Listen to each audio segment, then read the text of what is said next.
What's up, everybody? I am your host, Chris, and that is my co-host, Jordan, and welcome to the GrindHouse Syndicate, where today we got a special guest. We are talking to C. Ernst Harth, who is a fantastic Canadian actor who has been in tons of movies and TV. And we're going to talk about some of those movies and TV. Matter of fact, I want to ask you because I actually found out you were in the black and white episode of The X-Files. Yes, postmodern Prometheus. Yeah, Wow. they back in the old days before the end of the century. Yeah, that was first of all, that was a great episode to be a part of because Chris Carter, the creator of the X-Files, was also the writer and the director of that episode. So it's always fun to be a part of something that is the creator's in charge, because you're just going to keep shooting until he sees in front of him what he sees in his head. And so those were long hours. So that's the good thing about working on something where the creator's in charge. You're going to be there until he sees it and gets it. So we had like 20 and a half hour days on that. Wow. And in the pouring rain. And they had the thing that I think you see some of this on there's a behind the scenes feature on the DVD or Blu-ray, but they painted, for example, in the little town, the little village where the episode took place, they painted all the outsides of the buildings on grayscale. So, because the episode was in black and white, you didn't have to, you could do the different variations of gray. So it was just bizarre walking into a downtown of a small village and everything's painted on all levels of black and white. But the episode was crazy because, for example, the Laurie Soper, who plays my mother in 13 Ghosts, she's in that episode. What? She plays one of the townsfolk, one of the villagers. You see her at the end of the episode. She's at the edge of the screen dancing at the Cher concert, and you see her throughout the episode. The pilgrimess in 13 Ghosts, the one whose arms are in the stock, she plays the waitress. She's the one who pours the coffee in David Duchovny's crotch. And the take that they didn't use that we killed ourselves laughing on the day was, he goes, "Well, it looks like my crotch is going to be up all night now. Thanks." Yeah, it's when I found that out because I was going through all the shows and TV shows that all the movies and TV shows that you have done, and I seen that. And so the crazy thing about the black and white episode is I used to watch X-Files when I was like 10, 11 or something. And I think it was my cousins or whoever I was watching the episode with, the black and white episode came on, and they immediately wanted to turn it off because it's black and white.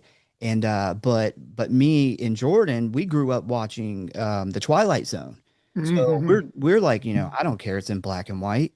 If it's good, it's good. And I was the only one that was trying to fight to keep it on. But And yeah, it starts with the comic and ends with the comic. So it's like the whole episode's like in between the covers of a comic book.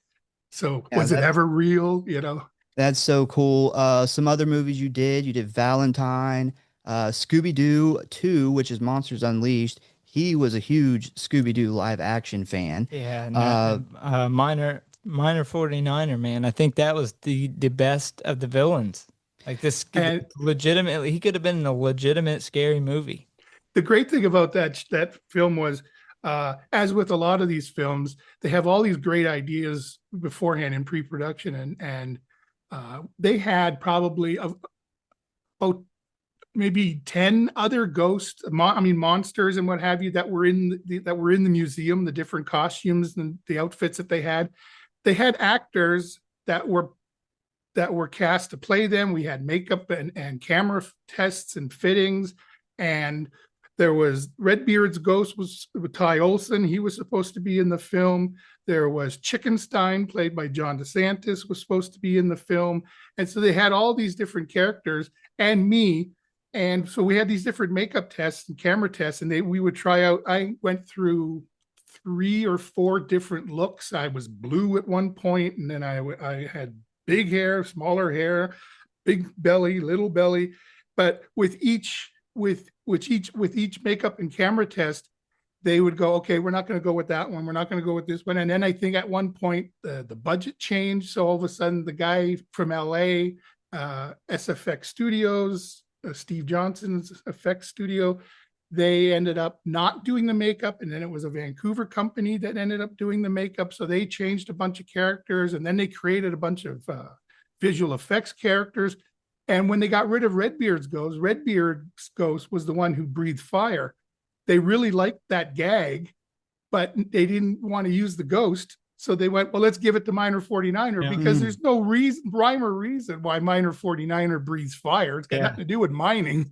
No, but it's a cool gag. Not a single thing to do with mining, I would assume. And I was like, just keep giving them to me. I don't mind doing all these different gags. The stuff that was tricky was so much of so many of the monsters were not there, like the cotton candy glob and the tar monster, and so it was just like somebody holding up a green tennis ball, and then you have to follow that tennis ball. And Scooby, of course, wasn't there. He was like the little laser clickers with cats. We were basically like very expensive cats because we just had to stand there and watch the red light on the wall, and that was us following Scooby when he's like skating on the tar with the fire extinguisher. We had to do the whole follow that through the monster hive and everything. So it's always fun to do these big visual effects movies where you can spend the entire day there shooting. And in reality, it's like a half a second of film because it was all so technical with the visual effects and everything. And with my character, Miner 49er, that was like 6 hours of makeup every day. Oh, yeah. And then 2 hours to get into all the wardrobe. So I had already worked a full day before I even got to set. And so I would be in overtime the rest of the day.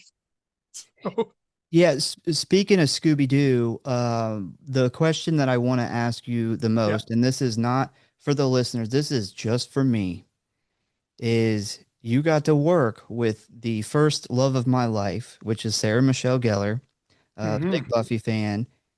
Is she as awesome in real life as I imagine? Truthfully, it's hard to say because she spent most of her time in the trailer, and then they had what and her and Freddie had separate trailers. If you did not know that they were married, you would not have known that they were married. I think they came in separate vehicles and to work in the morning. Wow.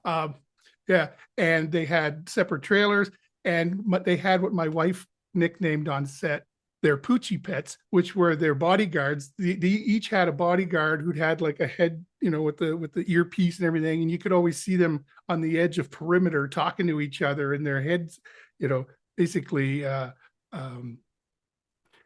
But it was so bizarre because it's like I'd be coming out of my trailer with half my makeup on, and all of a sudden he'd run in front of me and put his hands out because she's about to come out of her trailer and walk by. Wow. It's like, in 10 seconds, we're going to be on set together. I think you can consider me safe. I'm not going to. Yeah. Sounds like so. It was like broken. there wasn't much interaction, especially when you're one of the monsters, especially on that film. When you're one of the monsters, you're almost like a set piece. You're almost like one of the props. They don't even look at you as human because they just see Miner 49er, right? So I don't get much interaction. I think the most interaction I had with Freddie was him coming over and poking my belly. Just, like you're walking over to a mannequin and you're going to touch the mannequin. It's like inside you're like, oh, there's a human in here. I'm a person. So she's friendly, but even in the scenes that we were in together, there was really no communication. It's like, bring in the monsters, bring in the actors, and action, and then Ed cut, and then take away the actors, take away the monsters. So you don't really get. That's when people always ask me, like, what was Matthew Lillard like? Because I've worked with him twice, right? And it's like, well, we've crossed paths on the way to set, and I'd see him at craft service, and other than that, he's a nice, friendly guy. But other than him running from me as a Miner 49er, you don't get much interaction. It's not like we're hanging out at the lunch tent and all this kind of stuff. I was hoping you had one like really. Well, I do have a funny story, and I don't know if it's funny for a lifelong fan. when they're shooting the big scene, the big opening scene in Scooby-Doo that takes place at the Coolsville Museum, and it's the big opening night and everything. Yeah. When we were shooting that downtown, just across downtown at the hockey arena, they were having a Vancouver Canucks hockey game. And when the game let out, all the people from the thing were walking past the where we were shooting. All the thousands of people were walking past, and then you had all the people who had gone to the game in their cars driving by. And people, while we're shooting the big opening scene, people just kept driving by and going, "Sarah Michelle Gellar Oh, sucks." wow. She has her own hate club. I didn't know that. I think that's hilarious. I was never a major Buffy fan, so that doesn't.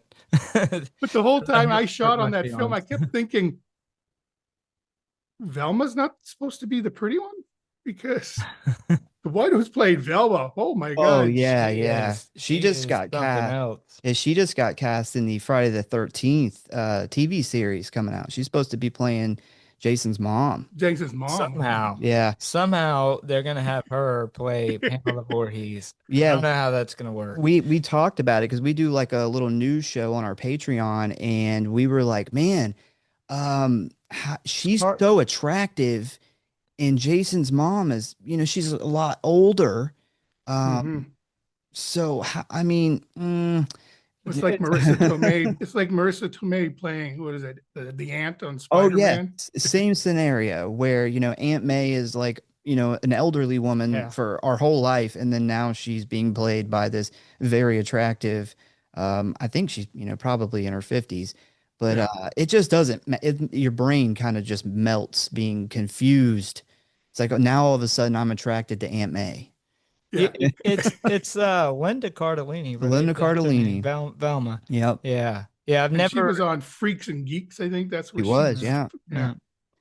I've never seen Pamela Voorhees as something I should be attracted to. So I don't know how that's gonna go. Well, everyone has an evil bitch in them, so Yeah. Yeah. she's probably been waiting for the opportunity to let that kind of character out. Hey, I would love to see it. I know we've referenced Bates Motel, where I don't know the actress's name. Vera Was- Farmiga. Yeah, Yeah, yeah, yeah, Yeah, yeah. but she did an amazing job for a prequel for that. So yeah, we'll see. I hope for the best. I'm hoping for the best, but it hasn't been a great 10 years for Friday the 13th. So I mean, I'm just excited to get something at this point. Those were the prime movies of my youth. The Yeah. the whole, all the slasher films and everything. That was the go-to for me growing up, because I'm 55. So when those came out, I was like, the perfect teenage. Perfect age, yeah. Yeah. So the OG Paramount ones too, the good ones. Yeah. Yeah. And so so being a Scooby-Doo fan, I also ended up doing the third live action Scooby-Doo, which was for the Cartoon Network. They decided to go back to the beginning of showing how Mystery Inc. came together. So they're in high school and they're played by teenage actors. We've seen that. Yeah. Yeah, we've seen that. So I got to be the red herring. We think he might be the villain, but he's not really the villain. He's just a goofy janitor who wants to be America's next greatest dancing star. Yeah, like about a year ago, Jordan started trying to introduce his kids to Scooby-Doo because they're kind of getting in that age Mhm. that he was when he got into Scooby-Doo.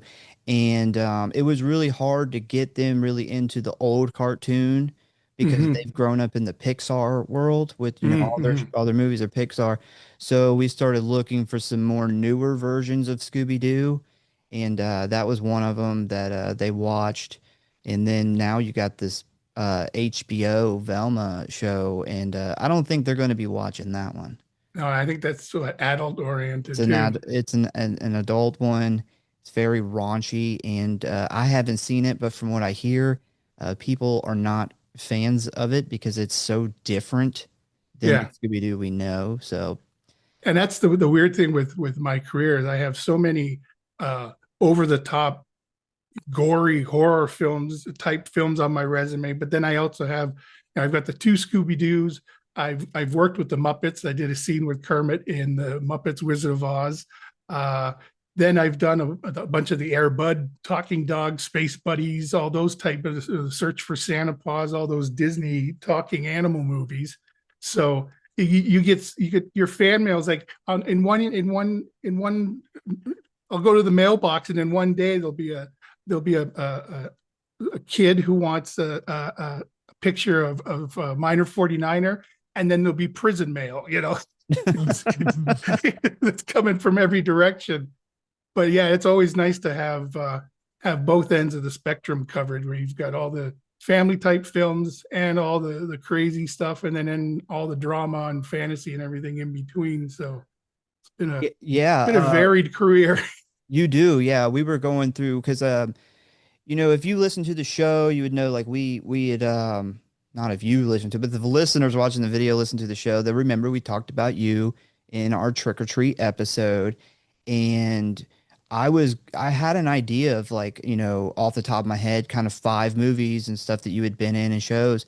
But then I started going through your actual list, and I'm like, man, you are all over the place Very diverse. because most of my entertainment is horror related, so Yeah. I kind of know a lot of the horror stuff.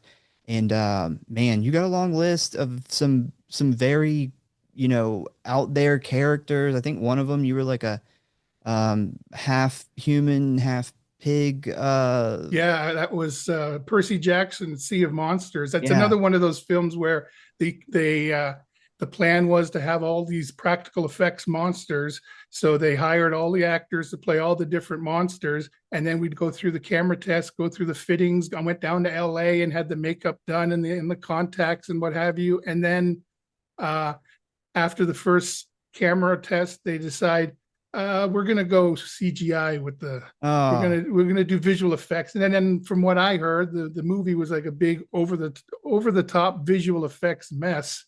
yeah. And when you could have had all these actors with these great visual practical effects makeups. But yeah, so my character was Boar Man, and he was like half human warrior, half killer boar. So it was like this big head, Wild. animatronic head, and the teeth came out of the mouth. So when I would talk, the teeth, it was just an amazing makeup. And then my American work visa and everything went through. And then the next day they call, and I'm sitting here with my work visa ready because we were supposed to shoot at the old Six Flags in New Orleans that ended Oh up yeah, has been sitting there ever since Katrina, just like rusting abandoned. away. So I had to go get tetanus shots and all this stuff. So because I was going to be shooting down there. And then truthfully, in retrospect, the middle of August in New Orleans, in Awful. that swamp with 40 pounds of prosthetic makeup on, I am so thankful that I had a pay or play contract. So a play or pay contract. So it's like I still got paid because I was contracted to do the job. So let's just say we were going to buy a brand new car. We ended up buying a used car, but Oh I didn't well, have to kill myself in New Orleans for a summer. yeah. But yeah, that's always the frustrating part as a character actor, is like you're up to your entire career is dependent on decisions like that. Do we go CGI? Do we go with the practical effects? On the TV show on ABC, Once Upon a Time, I was with the evil queen. I was one of her minions. I was part of the whole dark curse that basically created the show, and I played the ogre, and it was a beautiful practical effects makeup job. And then I played his Storybrooke counterpart, which was like the maintenance man at City Hall, where the Queen ended up becoming the mayor. And then I think somewhere they realized the Queen doesn't need minions. She's powerful enough. She doesn't need all these hangers on. Let's just have her. Snow White can have all the minions. She can have the dwarves, and she can have all the people. And so they slowly got rid of us. So I did the 2 episodes, and then he said, but don't worry, next season it's going to be the Ogre Wars, and there'll be lots of work for you. And then the next season comes, and they decide they're going to go with bad CGI ogres. Yeah, yeah. And so all of a sudden it's like, well, yeah, that recurring role that you had? Yeah, you don't have that anymore. And then they cut out in the one episode, they cut out half my stuff. And then the other episode, they cut out a half my stuff. So, and then it's like I had no dialogue. It's just so frustrating. And so I said to them, well, can I still come back? So they brought me back the next season as Jorge Garcia's brother. He plays the giant from Jack and the Beanstalk, and I play his giant brother. And we all bully him and ridicule him because we call him Tiny because he's the smallest of the giants. And so Fitting. I get to ridicule him and take all his prized possessions. Like, and I go, "What is this, you little human toy?" Yeah, Like, they've done that too. They've ruined whole entire movies with that same decision. Really great example is The Thing, oh like yeah. remake. They did that whole movie practically, and I mean, you can go and find the YouTube videos of what it actually was supposed to look like. And then I guess the studio said it looked too 80s and replaced it all with CGI. I think it was the And same company, ADI, that did it was, yeah. the makeup for That- Percy Jackson, that did the big Boar Man makeup, and they got that scrapped. They had a full size bear, like an 8 foot tall killer bear that was one of the monsters in Percy Jackson, and it was a mass. And the guy who owns Tom Woodruff, who's one of the biggest creature performers out there, and they scrapped that, and that thing was probably a few, like $30,000 worth of technology and it's just amazing how much money gets wasted. Yeah, Yeah. they have a YouTube channel where they at least put these stuff Yeah. that they built so you can still see it, and like, people like us that are super into practical effects can at least go and admire it and see Yeah, what it's supposed to my be. there's a whole little short film of my character, so you see me put the makeup on and everything on that page. So yeah, All right.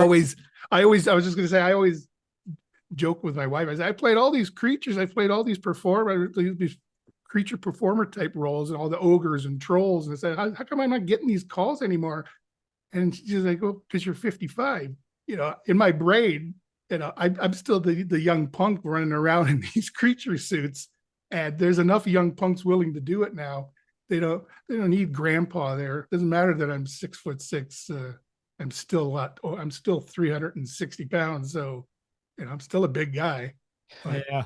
Well, was that like a thing for you when you got into acting? Like when you decided that you wanted to do movies and TV, were you already went into it like the idea that you wanted to do creatures and, special effects makeup, or did you just no, it kind was of get pulled into that? yeah, it basically got thrust upon me because of my size. When I started, I used to be when I did 13 Ghosts, I was just on the beginning of my weight loss, and I had just before that I had been like 2 pounds away from 600 pounds. I was like 598 pounds and 6'6". So anytime they wanted anything big, period. It didn't matter if it was tall or wide. They just wanted anything big. I would get the call, and then then that turns into less human stuff, and it just ends up becoming more monsters and trolls and ogres, and so I've played 2 or 3 different types of ogres and 2 or 3 different types of trolls. I didn't really plan on I didn't plan on anything. I got acting thrust upon me altogether. I was working at a nightclub, and 2 women approached me and they said, "Excuse me, are you in the film industry?" No. She said, well, you have a very interesting face. I think we could do something with that look. Here's a card. They gave me a card. They says, why don't you give us a call? And they walked away, and I thought to myself, bunch of chicks just trying to pick me up, whatever. And I'm not the the ingenue sitting at the drugstore counter getting recognized by the producer. This isn't Golden Hollywood.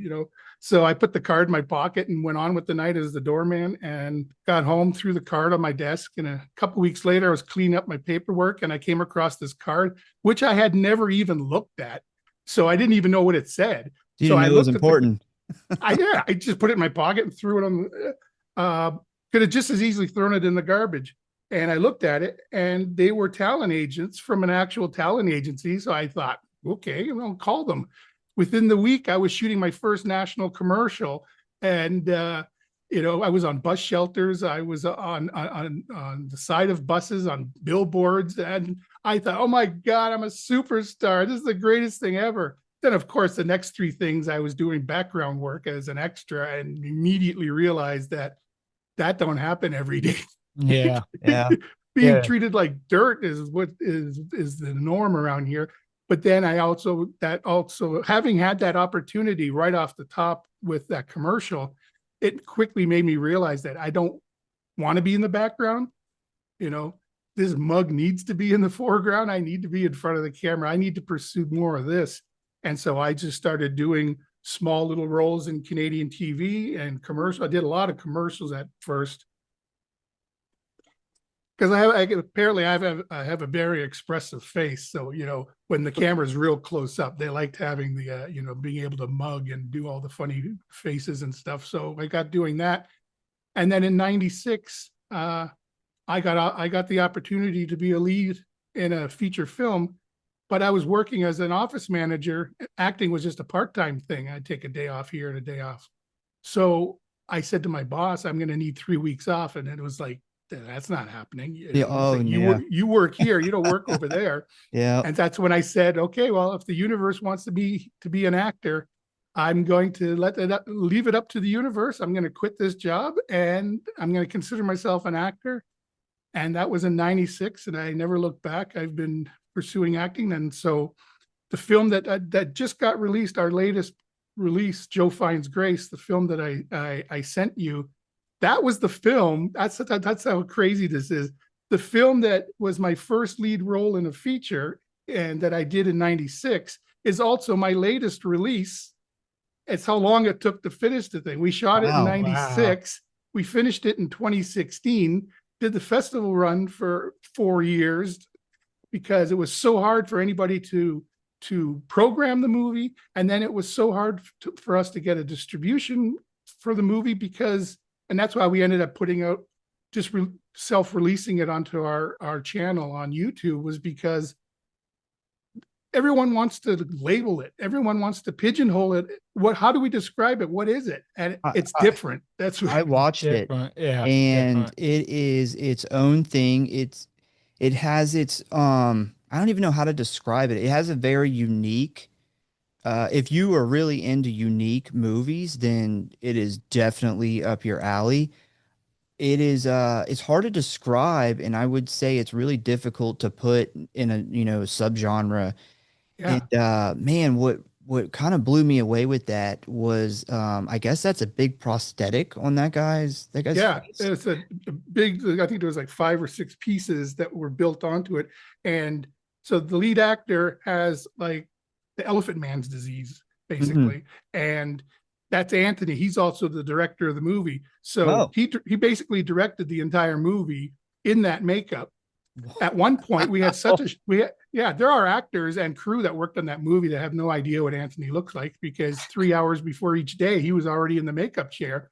So, and because it was self-financed, we basically had a very short schedule. I think it was like 9 days for a feature. That's pretty quick. And then we had a couple days of pickups, and then in 2015 we had 2 more days of pickups, because what happened was, this was back in the days when everything was analog. So you had to pay for the film, you had to pay for the camera, you had to get the big flatbed editing system, you had to get the whole thing, and it was in 16 millimeter black and white. I was gonna ask that. Yeah. So all of a sudden now we're looking at $40,000 for a blow up to 35, everything. So we just got to the point where our vision was going to be too expensive and it was becoming too hard. So we basically just put the film on the shelf. And then 14 years later, Anthony saw a documentary with Keanu Reeves where they were talking about this new digital film, all about digital film and what you can do with digital. And Anthony started seeing that he could take the film that we have, the actual negative, we could get it scanned into the computer. So we got a nice 2K ProRes scan, and all of a sudden we get this footage back and we're like blown away, because we'd never seen, first of all, we didn't have dailies. We had like bi-monthlies, It's like whenever you can cash in enough pop bottles to pay for some developing. That was, we had film hanging in his storage closet, and the editing bay was wedged up against the water heater. It was so hot in there that you had to basically sit in your underwear while you were editing the film. So this was not like nowadays where people are making movies on their phone and doing all the editing and everything. But he realized that once we had it scanned into the computer, he could create his vision, finished it, and create a whole new backstory to. We decided, what if this character's life is in black and white and his flashbacks and his memories are in color? And if they're in color, well, then we could animate them instead of filming them. And because Anthony's also an artist, he did all the animation himself so that he was able to create it. And it's an animation style that no one's really even seen because it's not rotoscoped, but it's also, so it's not like Scanner Darkly where the entire thing has been drawn over top of video footage. There's like video footage that we've used for reference that we shot with a handy cam on a green screen. And then he basically, it's almost like animation, but painting, and also it's like stop motion animation because it's like in flashes. Like when you see someone running, you don't see them running away. You see like images of them running, but it's played in such a way. So it has its own visual representation as far as the animation and the storyline. There's comedy because some parts of it are like over the top Charlie Chaplin slapstick.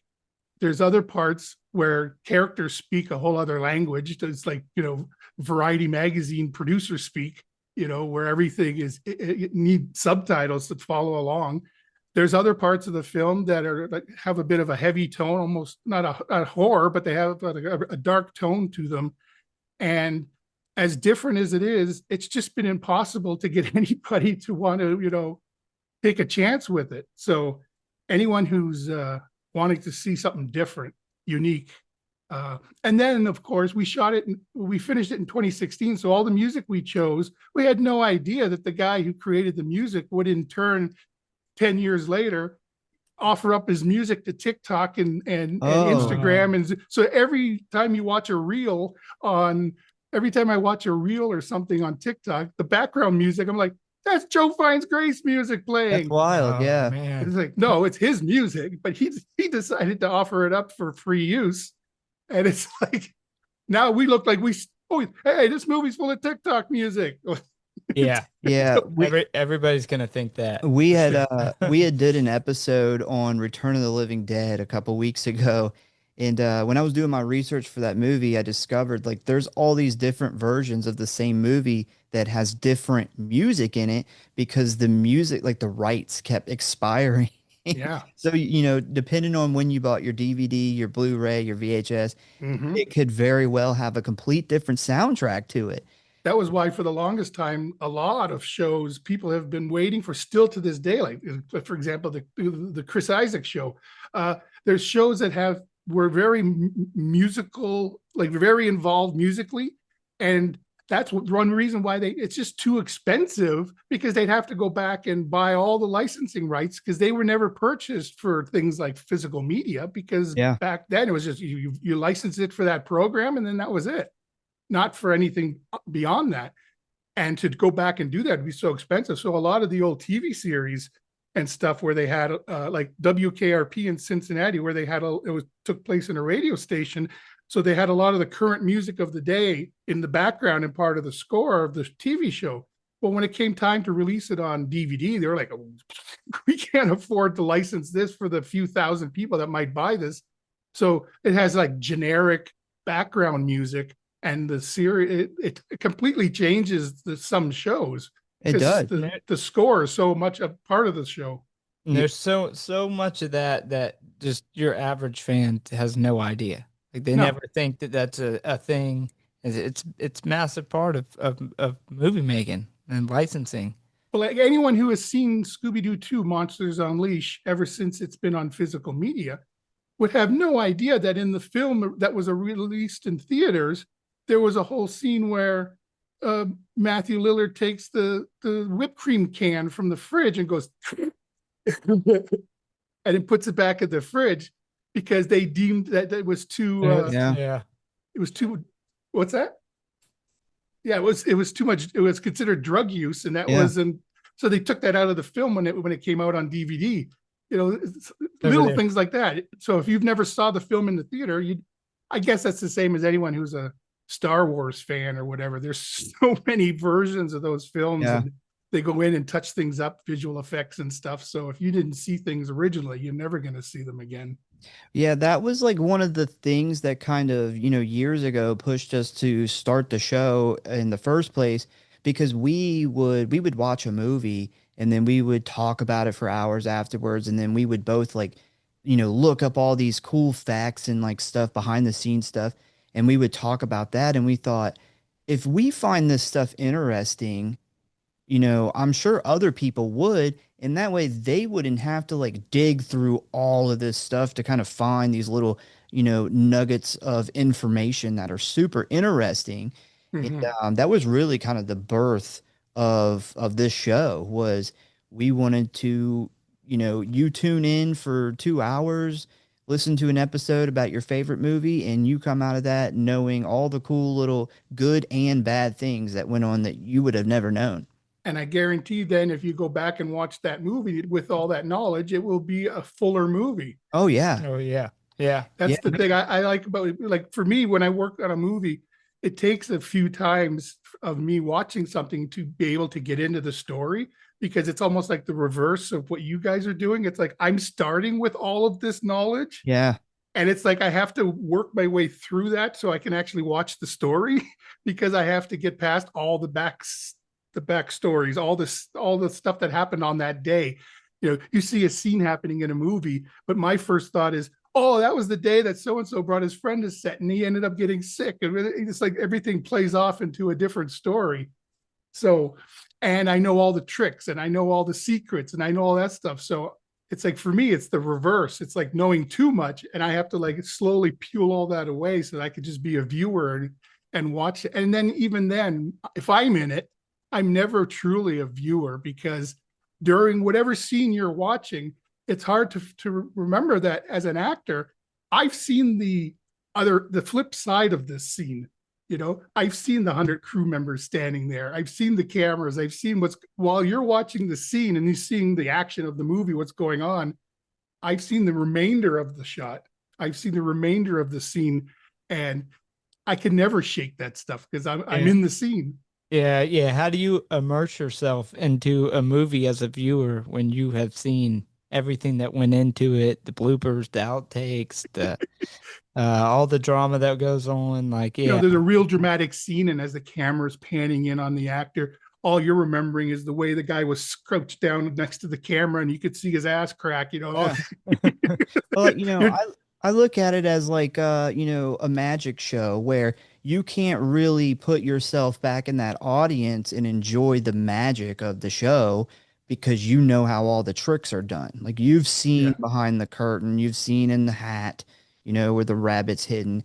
And it really is, I would imagine for you very difficult to put yourself back into that audience and see the show for what it's supposed to be. And that's probably why my wife and I watch so much foreign television and foreign movies. The streamer that we use the most is called MHZ Choice, and it's all the programming of Norway and Sweden and Europe and Russia and all these different countries over there because we don't know any of those people. We don't know any of those actors. So everything immediately feels real. yeah, Everything feels like you're watching almost a documentary. It's like it's not a cop show. You're watching a bunch of cops doing their job Yeah. because you don't know any of the actors.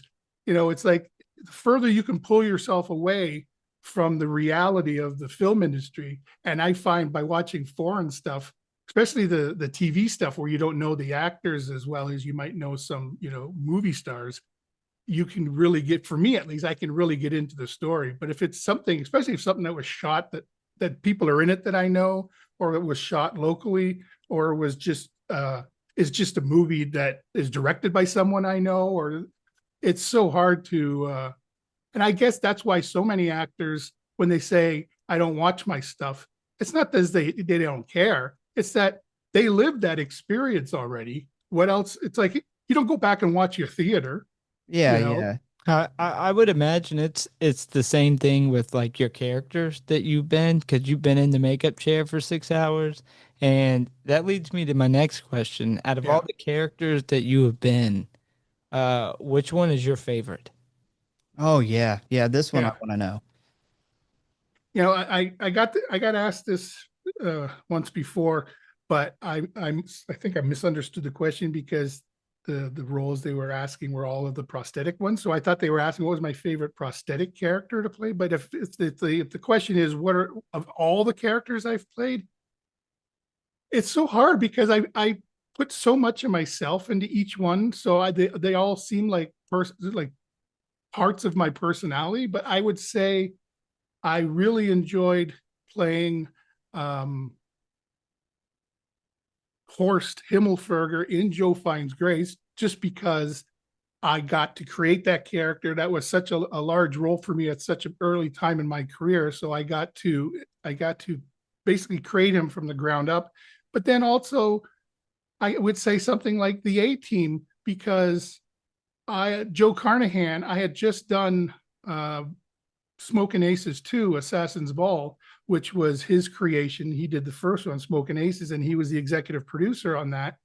And Baby Boy Tremor was so fun to play, and I had so much fun with that that when it came time for Joe Carnahan to do the A Team, it was a direct offer. Like I didn't audition for it. I got a call saying Joe Carnahan wants you to come in. And when you read the part in the script, there's no lines, there's no it's just basically, guy puts Liam Neeson in the crematorium oven, and then he comes out, and now he's out of the oven, and he faints. That's the way it was in the script. But was like the reason I liked that part so much was because I got to workshop it with Joe on set, and we like created the scene. I got to improvise, and I got to do stuff, and I got to create the look, and then the hair, and it's always fun when you get to be a part of the planning of a character, the creation of a character, Oh, I rather than bet. just Yeah. someone slapping a label on you and pushing you onto set. And here, there you go, say this, Yeah, like a dance monkey dance kind of thing. to kind of have that ownership, that creative ownership over a character. I would And imagine that's a lot more rewarding.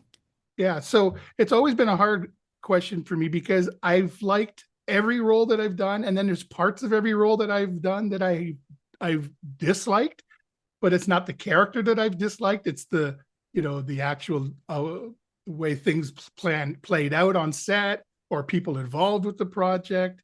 Uh, but yeah, the Minor 49er once again was just so involved. Plus, it was such a big, uh, the IP, the being part of the Scooby Doo world. Yeah. Was as a kid growing up with Scooby Doo, and then all of a sudden to be in that world and to be on sets that were just out of this world, amazing, to the Monster Hive and the Mystery Inc. Clubhouse, these sets that were just larger than life. And what you see in the movie, it's not like it was all green screen and Yeah.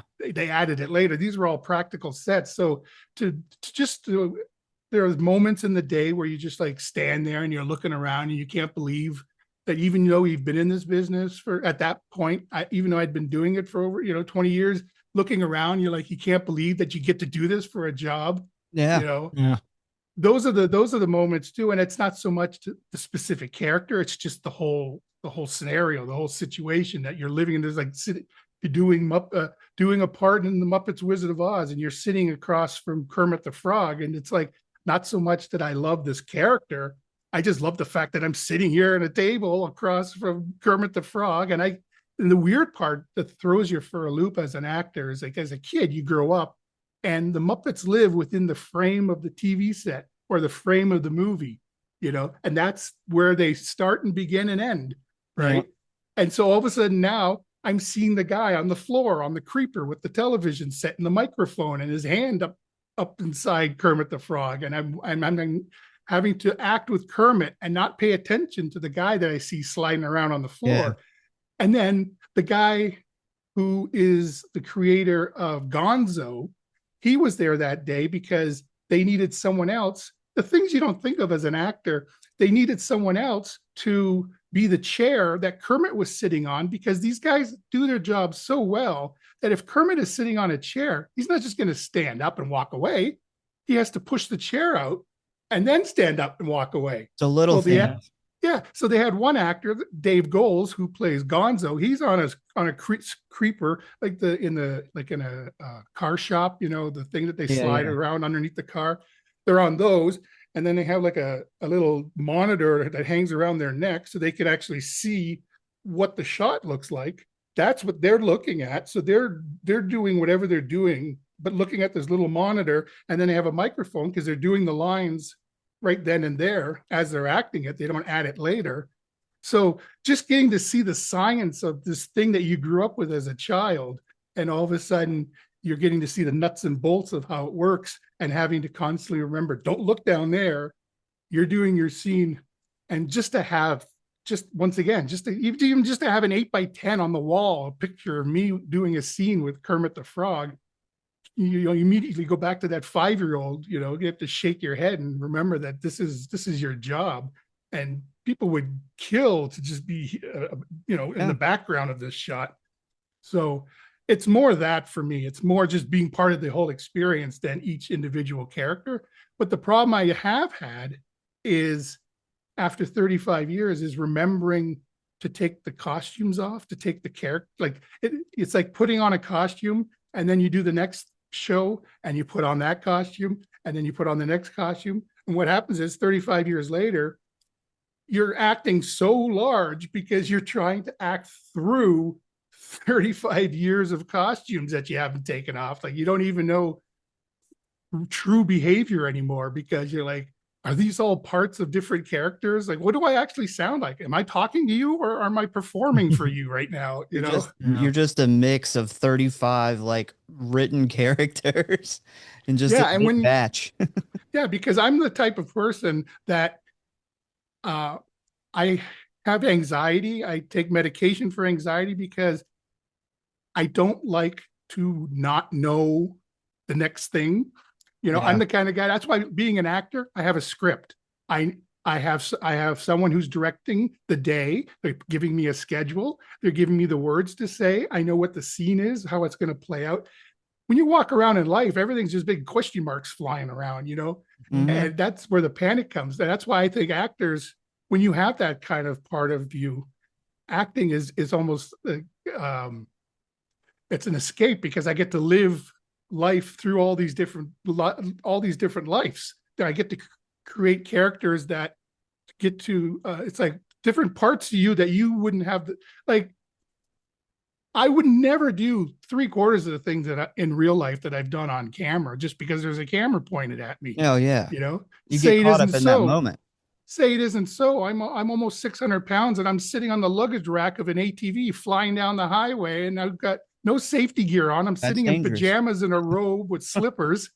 And the funny thing about that movie is, when you watch it, first of all, there were 2 rope string handles that they had for me to hold on to. And I said to the stunt coordinator, what if it feels like the ATV is about to roll? He says, let go. That was the safety on that. Okay. That doesn't sound very safe. No. And I don't have stunt drivers. I have Chris Klein and Orlando Jones driving the ATV and the first thing I see when I get there, I go to sit on the luggage rack, because I'm not actually on a seat. I'm sitting on the luggage rack. Underneath the luggage rack, it says 1 rider only. And I'm thinking, there's 2 people already on this, and now the 600-pound guy. So when they started the thing up, it was like, it wouldn't even move. So they had to turn it over, take the governor off, completely full open. Wow. Turn the thing back over, and action. I think it was, who is it? Chris Klein's driving. He turns it, and it just almost landed on top of me. I'm thinking, this is where I let go. It's very sketchy. It's a very sketchy scene. And I'm glad that you survived. But it's funny, because we're flying down the highway, and there's one, and I'm supposed to be sitting in the back just daydreaming about pancakes. I was waiting for my Shangri-La pancakes, and la la la pancakes. And there's one moment where you see the bike hits like a little bump in the road, and for like half a second you see me go la la la la la la. It's like a tiny little bit of fear, shitting your pants for that tiny moment. And I remember my agent leaning over to me, and she goes, I never want to see that look in your eyes again. Yeah, I bet. Because I thought for sure I was going to die right then and there. And you can't not act that when you over. It's like that breaks through the scene. The fear takes over. Yeah.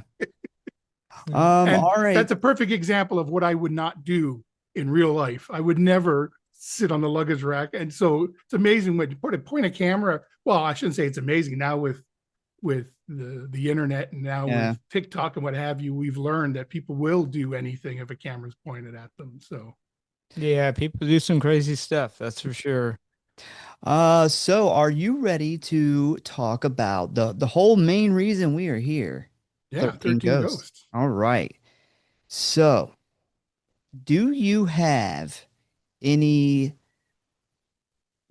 we'll just start from the beginning. You have a Yeah. bunch of different versions of scripts of this Yeah, I movie. went down into the C. Ernst Harth archives and was digging through years and years of stuff. And I've got all my versions.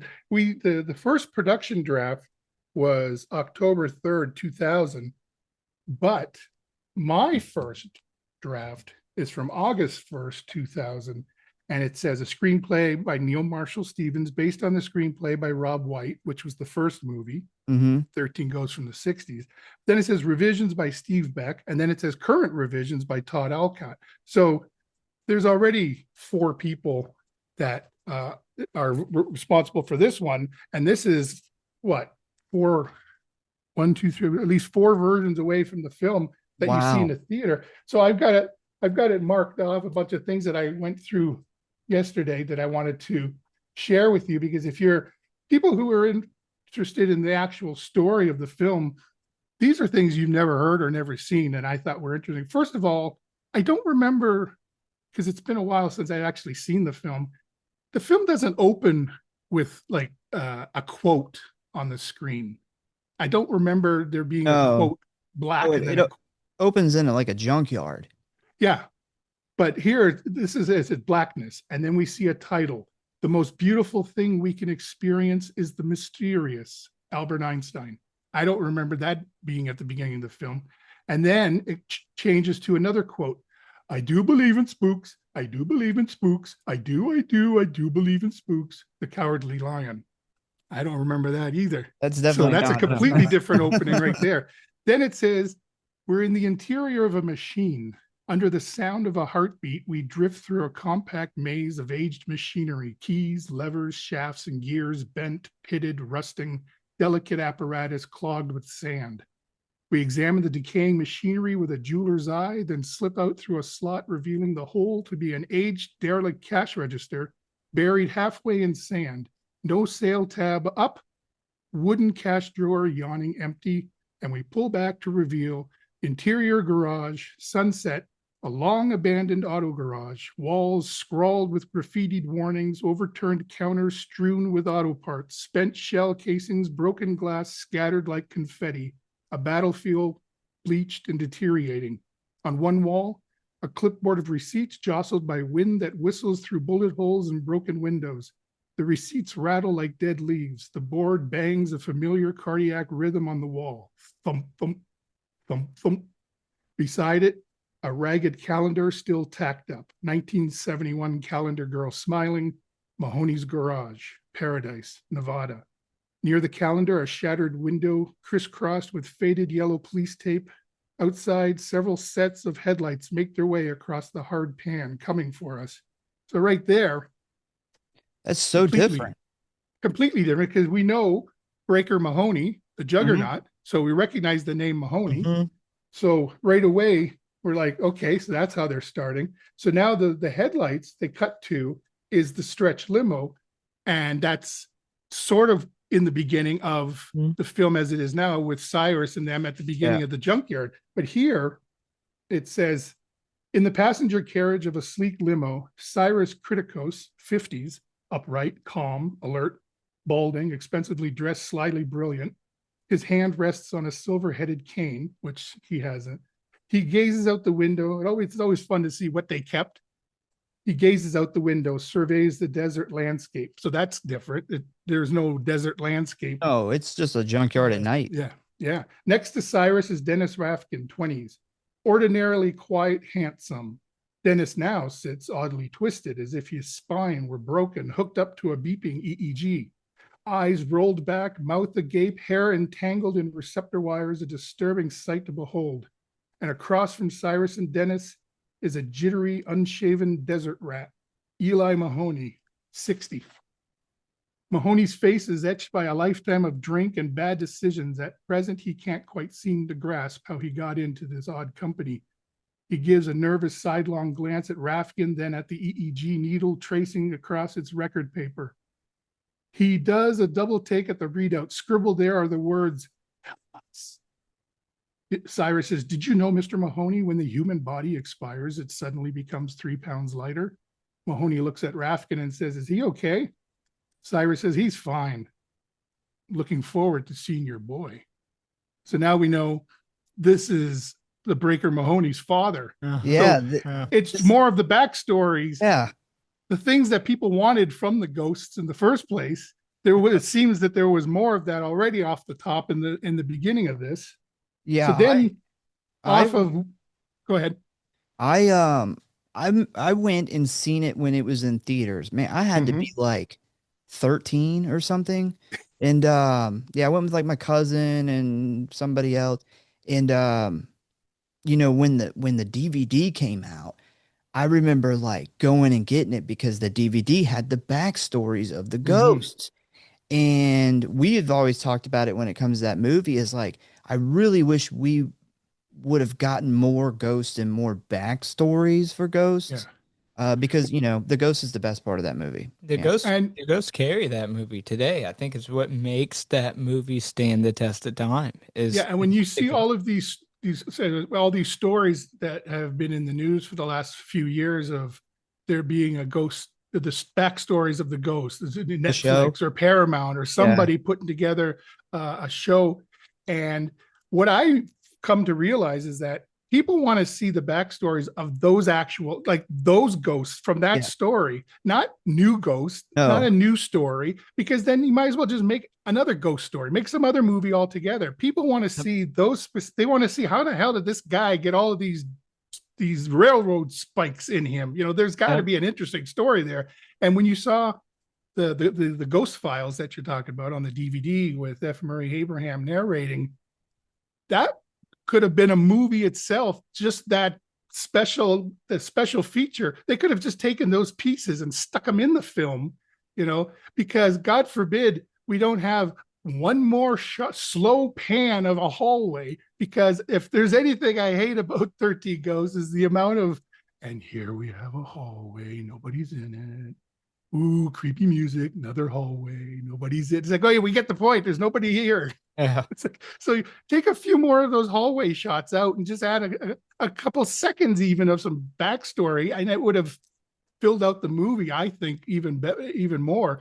And what's crazy though is what you realize is that they didn't really have the backstories fleshed out yet, because as you see in this stack of scripts here, when I first auditioned, it was one character, then it became a different character, then it was like, not only were there different versions of the scripts, there were different versions of the ghosts within these. So the one thing I brought out here, I wanted to read you, is back here on page 84, which tells you that if you're going to go by the way they usually time a script, we're talking like 84 minutes into the movie. Okay, 1, 2, 3. You're not getting to meet the 9th, the 10th, the 11th, and the 12th ghost until 84 minutes into the movie in the original script. Movie. It's too far.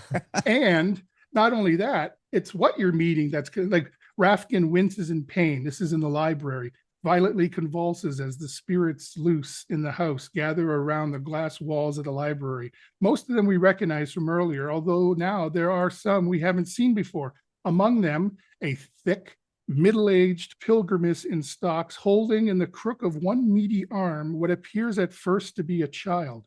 But when the child looks up, we see that it is a dwarfish parasitic twin, a tiny, shriveled version of the woman. Both stare coldly at the seance party. Nearby, a 50s teenage boy, whom we see only in profile, stares in. As he looks across the room, we see half his grinning face is gone. Next to him, and this is the part I originally auditioned for, is an elderly couch potato, sits, still occupying the litter-strewn sofa he has been glued to for years.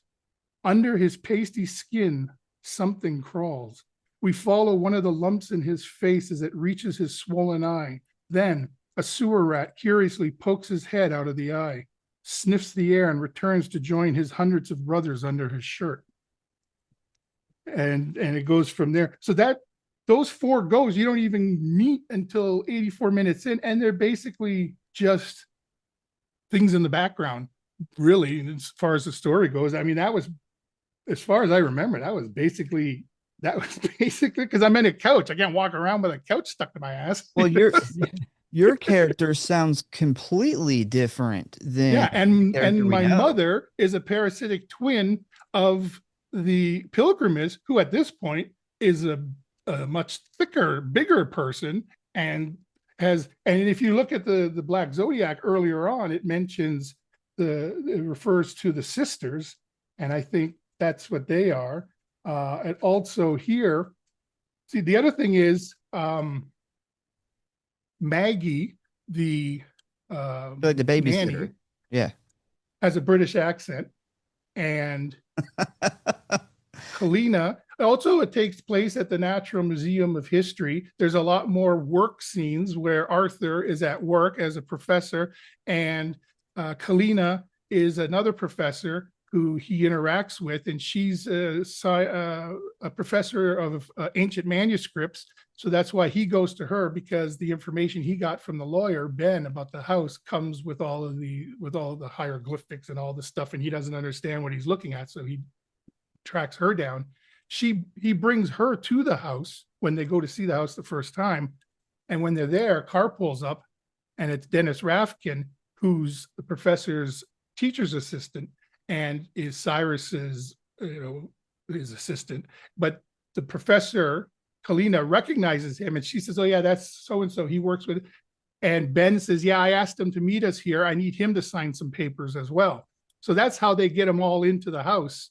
Whereas in the movie that we have now, he's pretending to be a hydro worker from the he's there about the power grid or something. And Kalina doesn't show up until later when she jumps from a hole from the ceiling or whatever.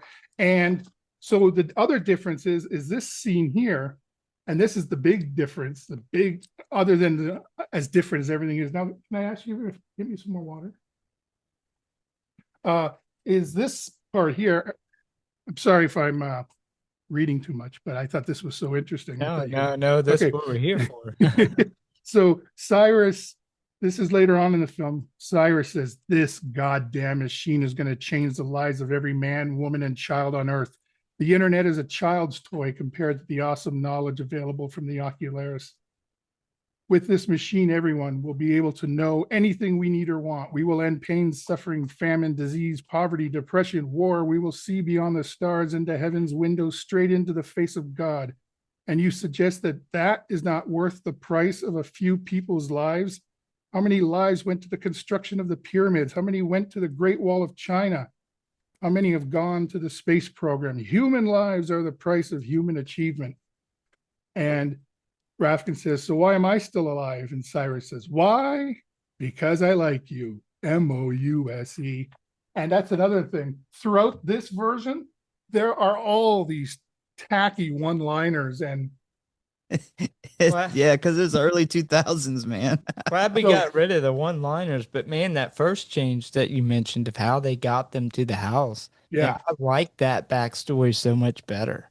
And then, another line, he says, "We would have got away with it too if it wasn't for you, those meddling kids." There's all these this meta stuff, all this referential stuff. But this is the part that got me. Behind Rafkin, there's a blur of shadow and motion. After a sharp thunk, Rafkin drops to the floor, revealing Maggie standing behind him with a meta sculpture. She blows a stray lock of hair out of her face. Her accent has now vanished. She is the maid is the one who's in cahoots with Cyrus. So she's double crossing. She's not Kalina. She ends up getting killed in this. or we think she gets killed. She gets I think it's the Juggernaut goes after her, and we see her die, or we think we see her die, because we just see her get attacked, and then we don't hear from her, see her again, because they're running for their lives, and it goes on from there. But the last scene of the movie, and it's not a spoiler because it was never made, it's on the steps of the museum that they all live, they all go on with the next day kind of thing, and says exterior Museum of Natural History, sunny afternoon. Arthur, Kathy, and Bobby are, the films where everything has to get wrapped up with a nice bow at the end of it. That's the way they used to make these films, right? Bobby are with Rafkin on the museum steps. So Rafkin never dies. He makes it through the film. He's there for the advice. He's there for the discovery of Cyrus. Everyone except Rafkin wears their sunglasses. Arthur says, well, Rafkin, well, Kathy, I hate goodbyes. Rafkin, me too. Then let's just see you later. Arthur says, I can't thank you enough for what you've done.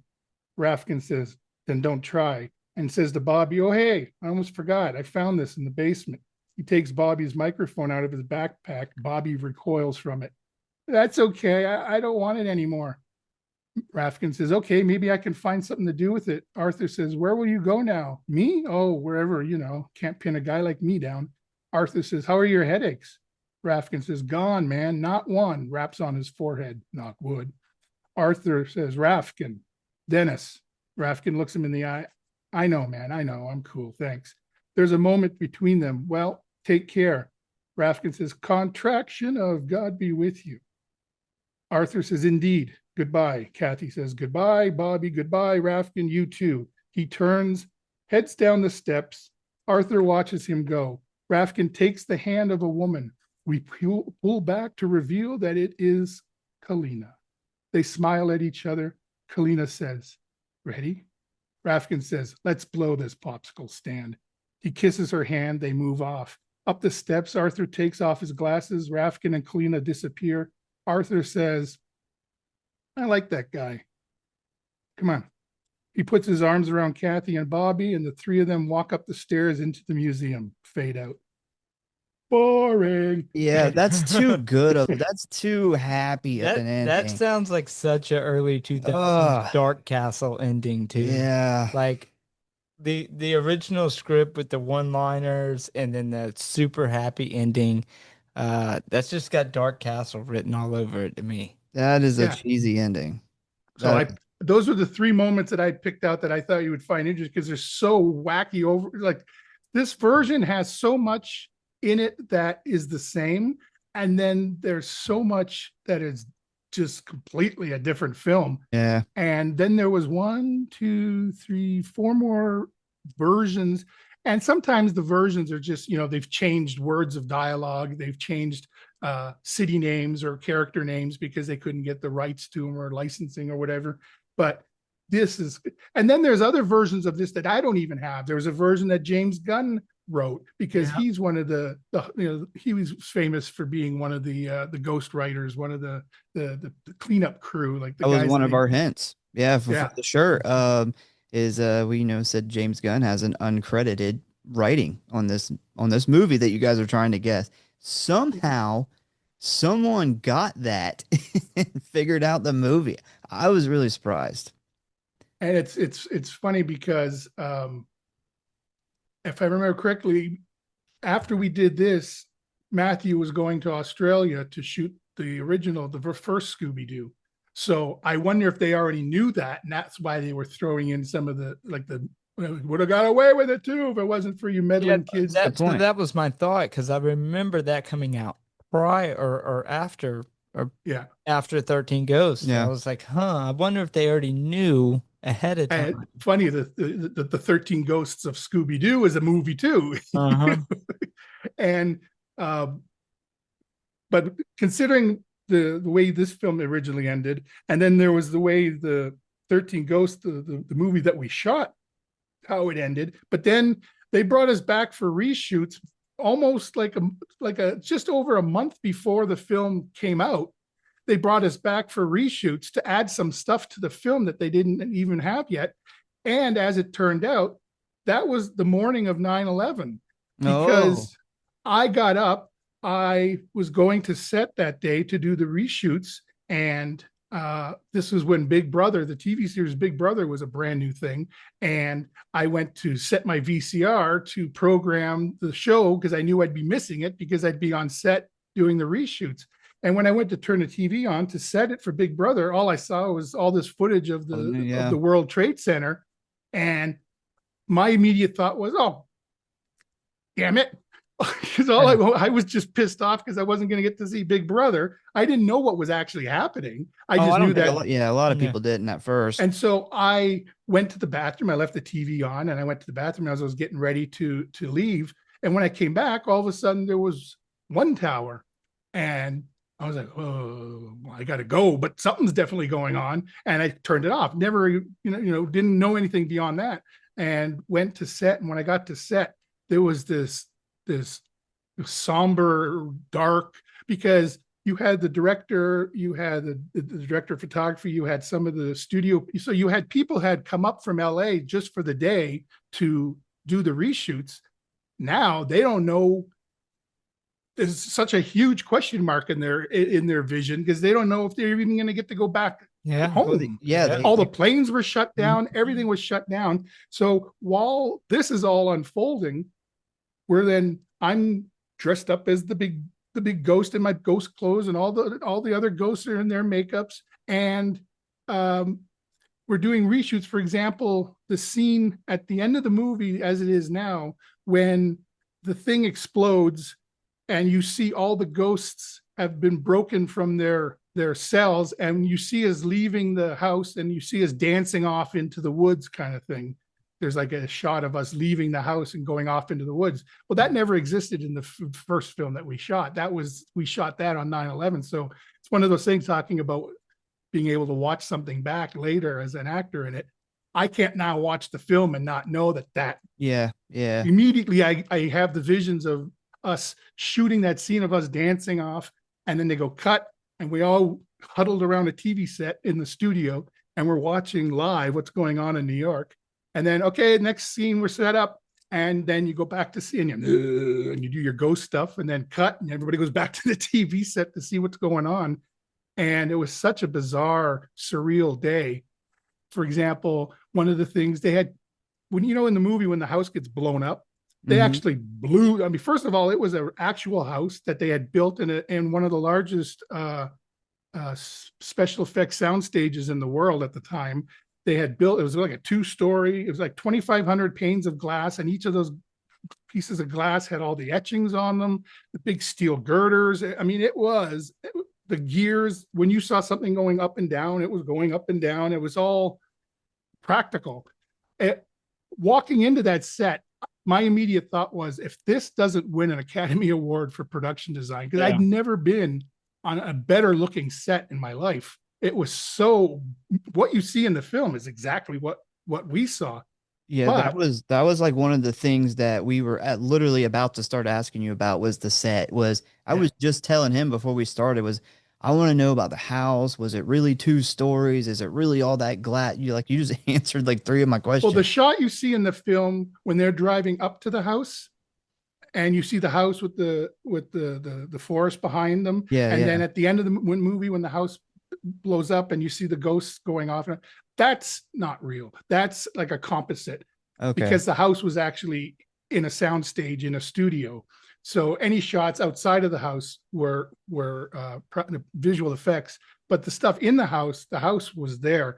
And the wheel, the ocularis, the thing that we stood on, that was all there. The only thing that wasn't real was when the thing starts shifting and sliding, and you have the big gears and all that. And the CGI gears. That was CG intro.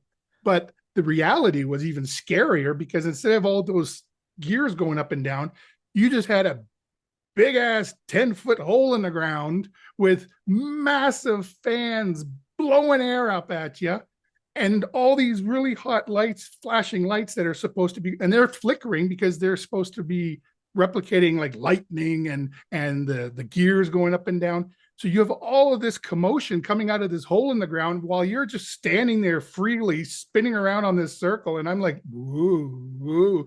And Ken Kersinger, who plays Oh, Yeah, Jason. Yeah. Jason, he Yeah. was the stunt coordinator on No 13 way. Ghosts.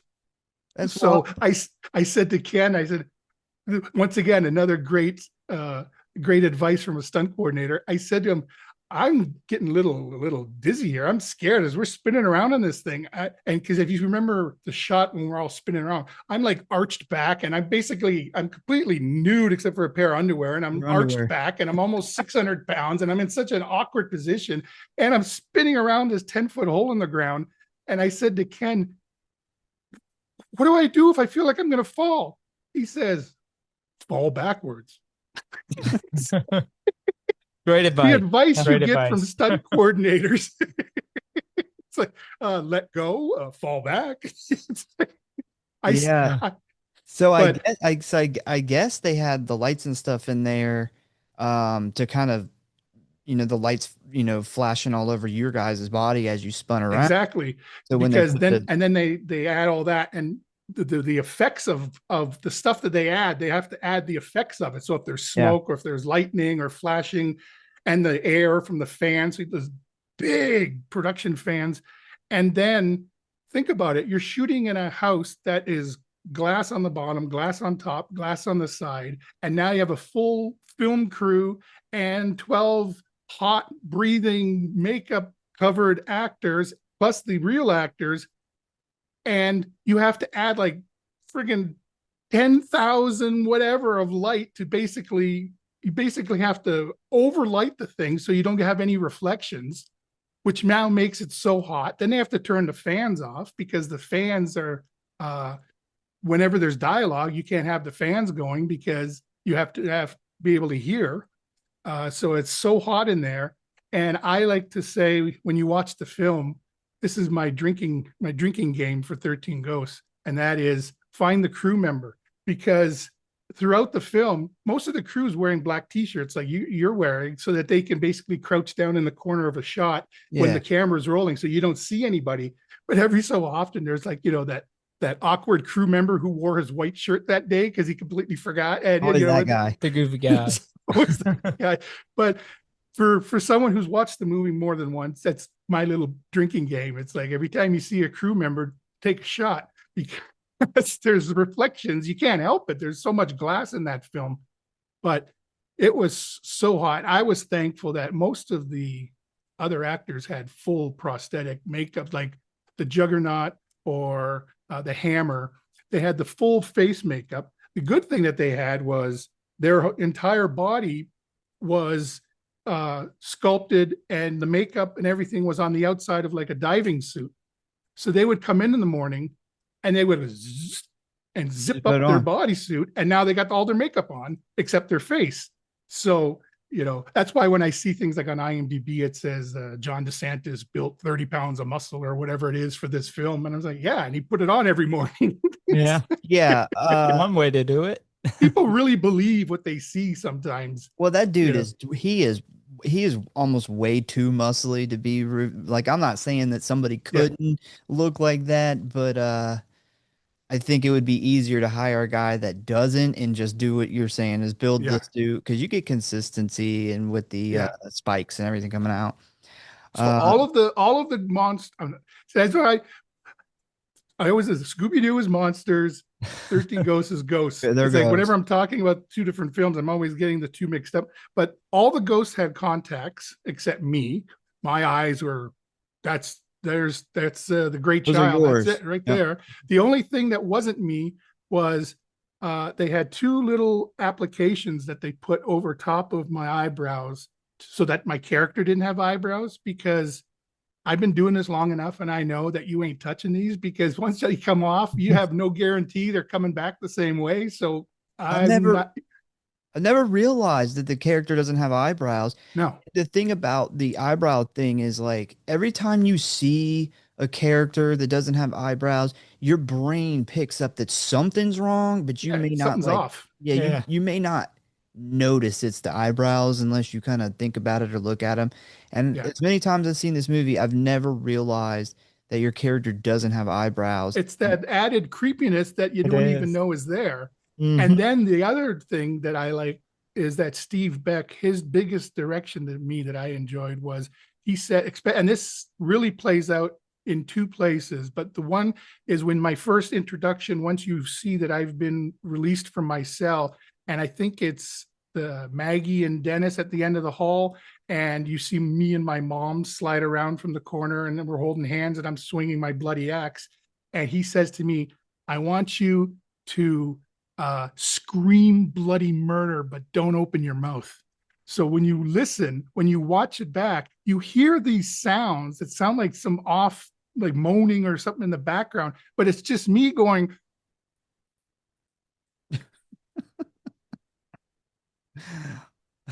Oh man.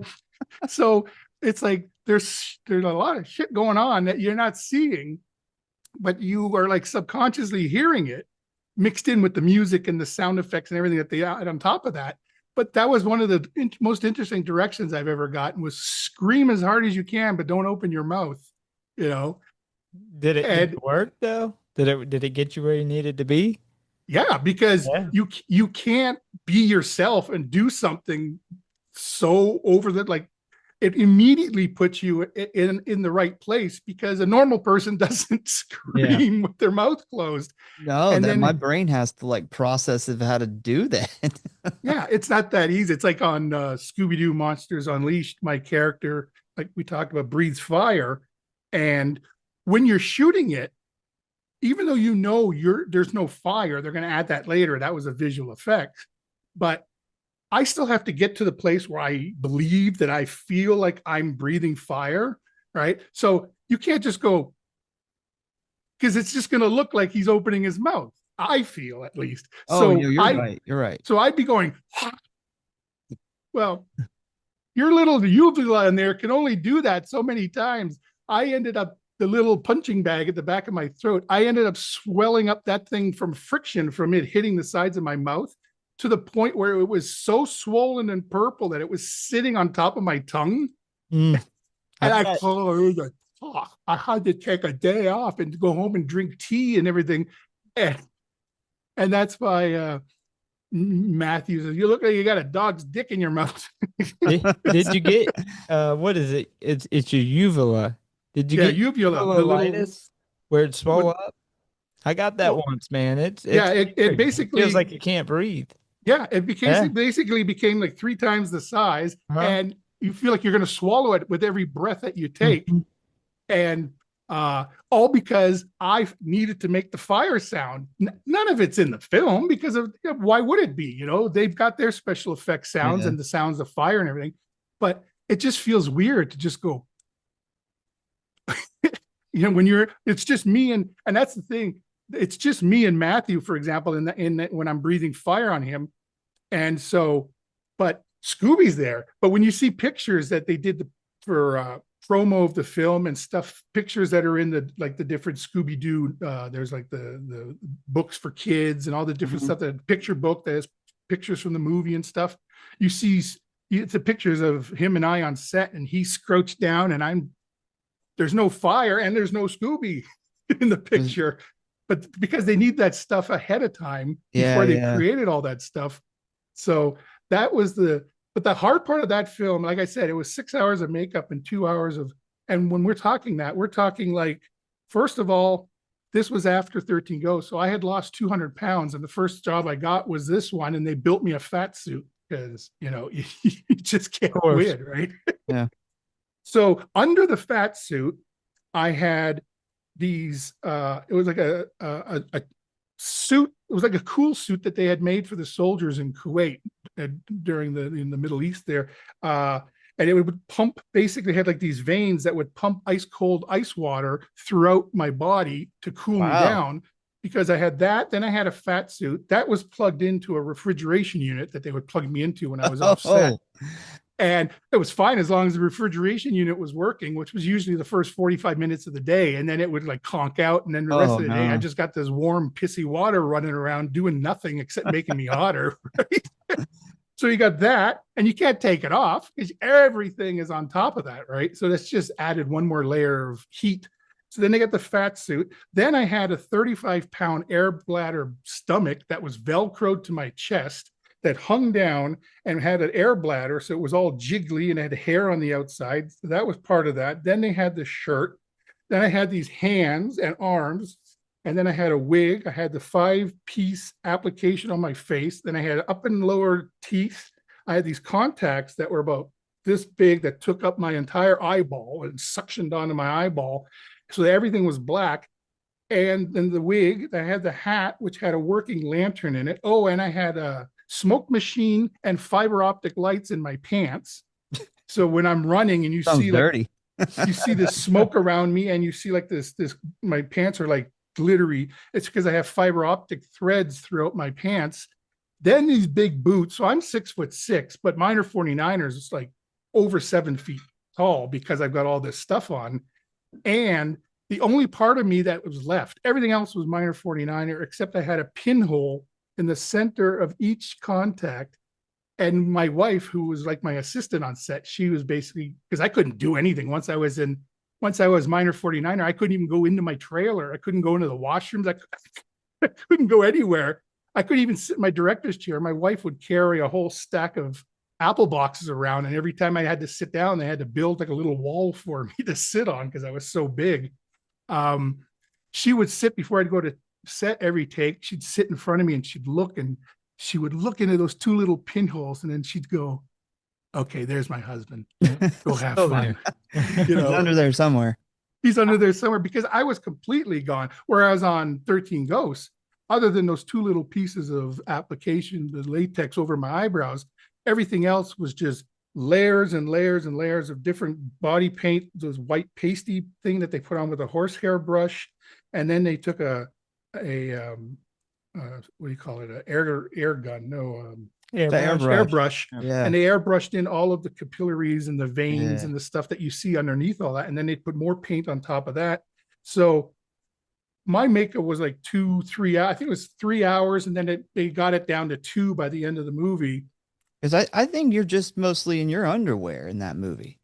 Yeah. And I was, so the first character was supposed to be this couch potato. And then that became, I was supposed to be a guy who was into BDSM, and I was like into bondage. And my mom was like a dominatrix, and they had her in like a leather bondage outfit, and it was like attached to me.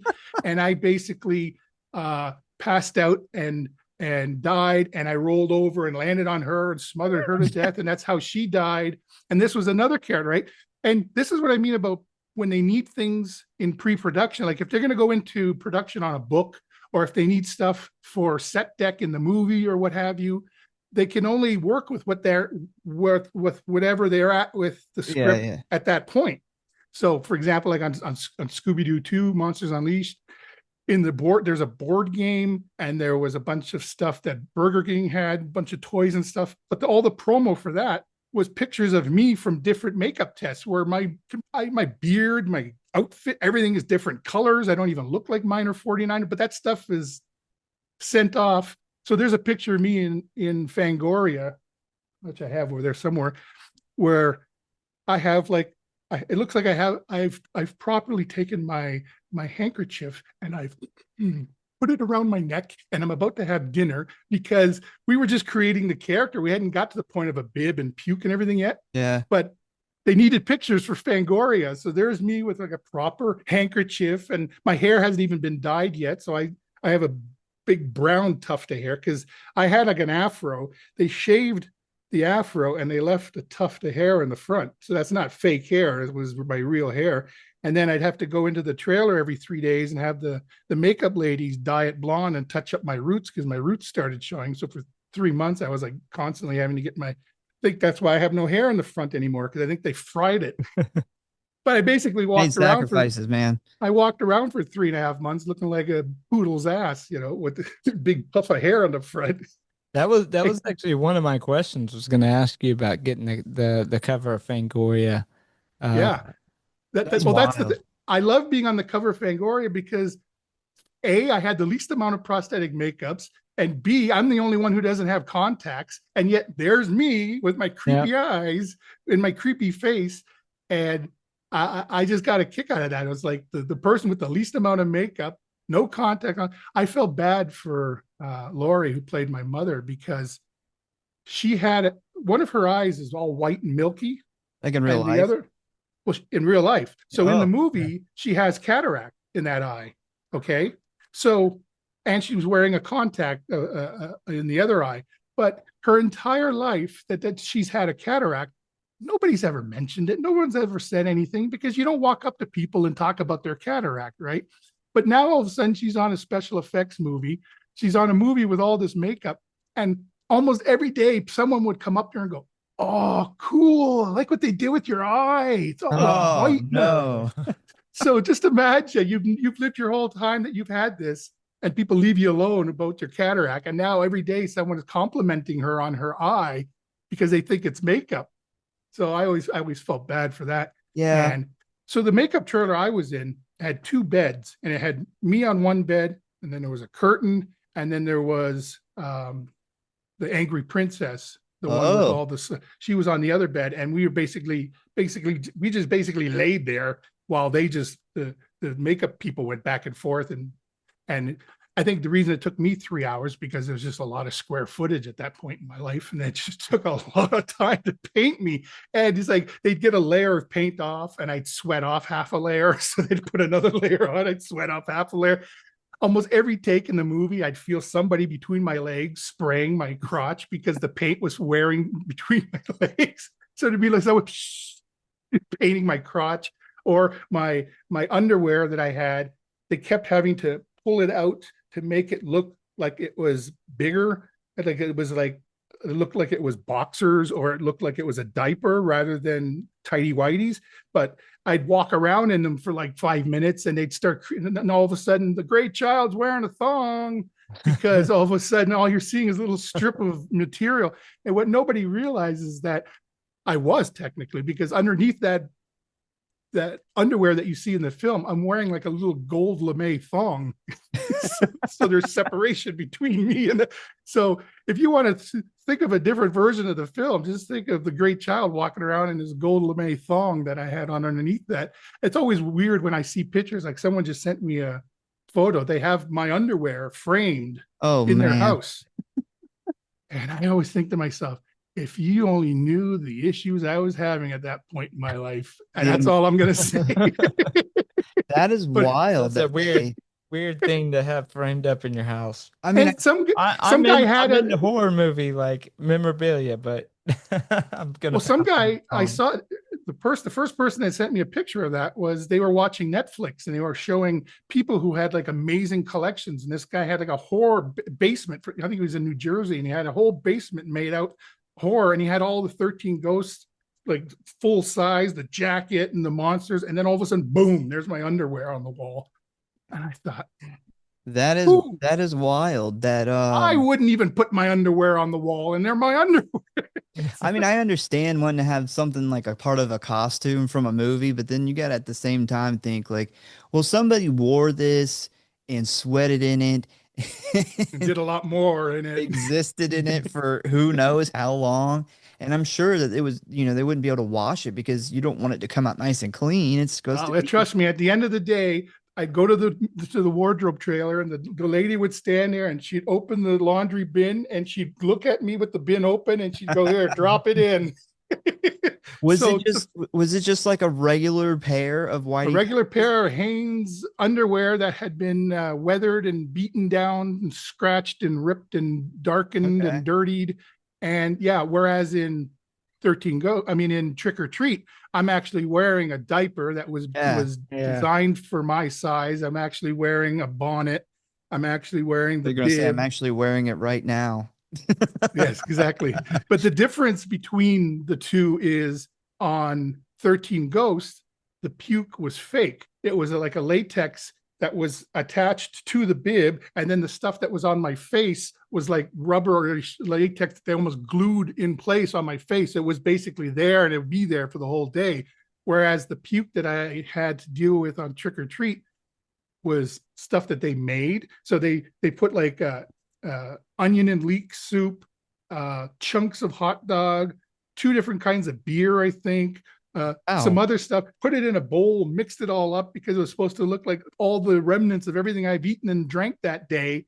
And then they show us at the end of the movie when we're all like drunk and partied out when they appear at the big party around the fire, and you see me just passed out, and the puke that you don't even really see, but trust me, you smell that is on me. And then 3 months later, they say, "Oh, we're going to bring you back because we want to show some more gory footage of they had the animatronic werewolves." Werewolf, yeah. And the werewolves in Trick or Treat are the same werewolves that were in Underworld. They just changed the color of the fur. Oh, because it was the same effects people that, and Underworld had just finished shooting in Vancouver, and Trick or Treat. I don't know if you know, also that whole party around the campfire, that whole scene, that's all in a studio. I didn't know that. And we when we did that episode, like we had talked about it, and that is like that because you know, you have different sets, different stories in that movie, but that right there, the campfire story with the werewolves, is Yeah. by far hands down like both of Where our they're favorite part of peeling that their movie. skin off and everything. I've never Oh, seen a so reveal like awesome. that. Yeah, And when they start tearing through that's awesome. I know we talked about it a little earlier before we yeah, started video, and that was one of the big questions I had when we covered that was that an ode to 13 Ghosts? I made it an ode. Like I said, I don't know if they were thinking that, because I had to go in and audition for that role. So I doubt they had any idea, because no one ever said anything. And the fact that they had the actual great child in the room, you would think that they would have said, the reason we added this, and Well, the fact that so no one ever, I just took it upon myself to bring attention to the fact that, remember the guy that played the great child who was a big baby? Well, he's here and he's playing a big baby, and these are both Warner Brother films, and tied the connection there. And I just like to create, like, it's an Easter egg that if you know backstories of horror films and you know the actors who play different people, then you can go, hey, that's the same guy who played the baby. But I just think it was a great sight gag, because the whole premise of it was that she was going to find a blind date for Anna Paquin, and Anna Paquin, her only concern is he young, right? yeah. And then they reveal me. Well, you can't get much younger than a baby. And they said to me, "You don't have any dialogue. Your only dialogue will be a thumbs up." And I said, "That's fine. A thumbs up. Okay. Hey." Yeah. And next thing you know, I'm in the trailer. So it couldn't have been that bad. Well, the guy who did that movie, Michael was Dougherty. a huge Yeah. horror fan. Yeah. Like that's why he made that movie. Yeah, because Season He Greetings, the loves short horror. film he had So made. he had to know that you were the guy from 13 Ghosts. I still He- remember him he had bringing. to. He had to. I still remember him bringing. Brian Singer came to set, and I remember him. He goes, "And Brian, I'd like to introduce you to Ernst." And Brian says, "Oh yeah, I know Ernst. We go way back." And then they continue on, and I'm thinking to myself, "I've never met you in my life." And then I hear it back. He says, "Oh, no, I remember watching your audition in my bedroom." And I thought, okay, I don't want to know what those two have to do with the same. Maybe that's just where your TV is, but I'll leave it at that.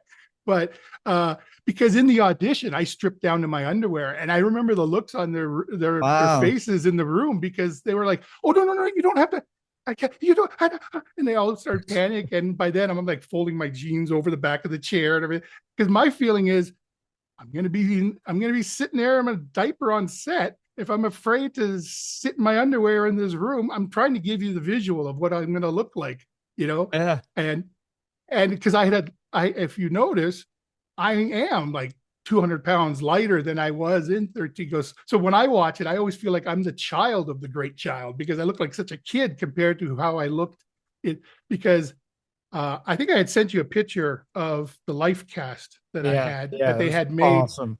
I tried taking it down, but I have it up in my closet, and I didn't have anything that was, because it's really heavy, because it's made of plaster of Paris, or but they ended up, because it had no prosthetics, they ended up using that as like a color sample. The head sat on the makeup table every day, and then when they did my makeup, they would just match it to the head that was there. And then at the end of shooting, they said, "You want to take your head?" I think I got my head. I think John got his head. Well, that's cool. The hammer was actually two actors in the movie. There's the actor that's credited, and then there's the original actor who on the second or third day just disappeared and never showed up again. Oh, That wow. that actually happens more common than what I would think. We were doing In a Violent Nature that came out last year, and we found out how much of an issue they had with the guy playing the main killer just disappearing over and over. I couldn't even finish that film. It was so boring. But that's just I loved it. I loved it. But I was like, this that's isn't going anywhere. This isn't that's the doing thing with anything. that's the thing with that movie though is people either love it or they hate it. There's Yeah. no Yeah. in between. And most of the films that I'm in are of that category. They either love them or they hate them. And 13 Ghosts is, there are people that just can't. Like you mentioned the film and they're like, oh, God, it's so overrated. I hate that film. Ugh, it's so stupid. And then there's other people that have all of us tattooed on their body. And Yeah. that's another trip because think about it. All of the ghosts in the film look like they're characters. They're like the monsters or the characters that they are. I just look like me. I have always looked like me. Even in the Like a movie, I look dirtier like me. version. So all of a sudden, here's a grown man with a picture of my face on his thigh. It's just bizarre to me because I don't see any monster. He sees the Great Child, which is one of the ghosts in the movie. But for me, it's just me on the guy's thigh, and my wife's like, I wouldn't even put you on my thigh. It's like I've got her name tattooed on my heart, and I've been waiting.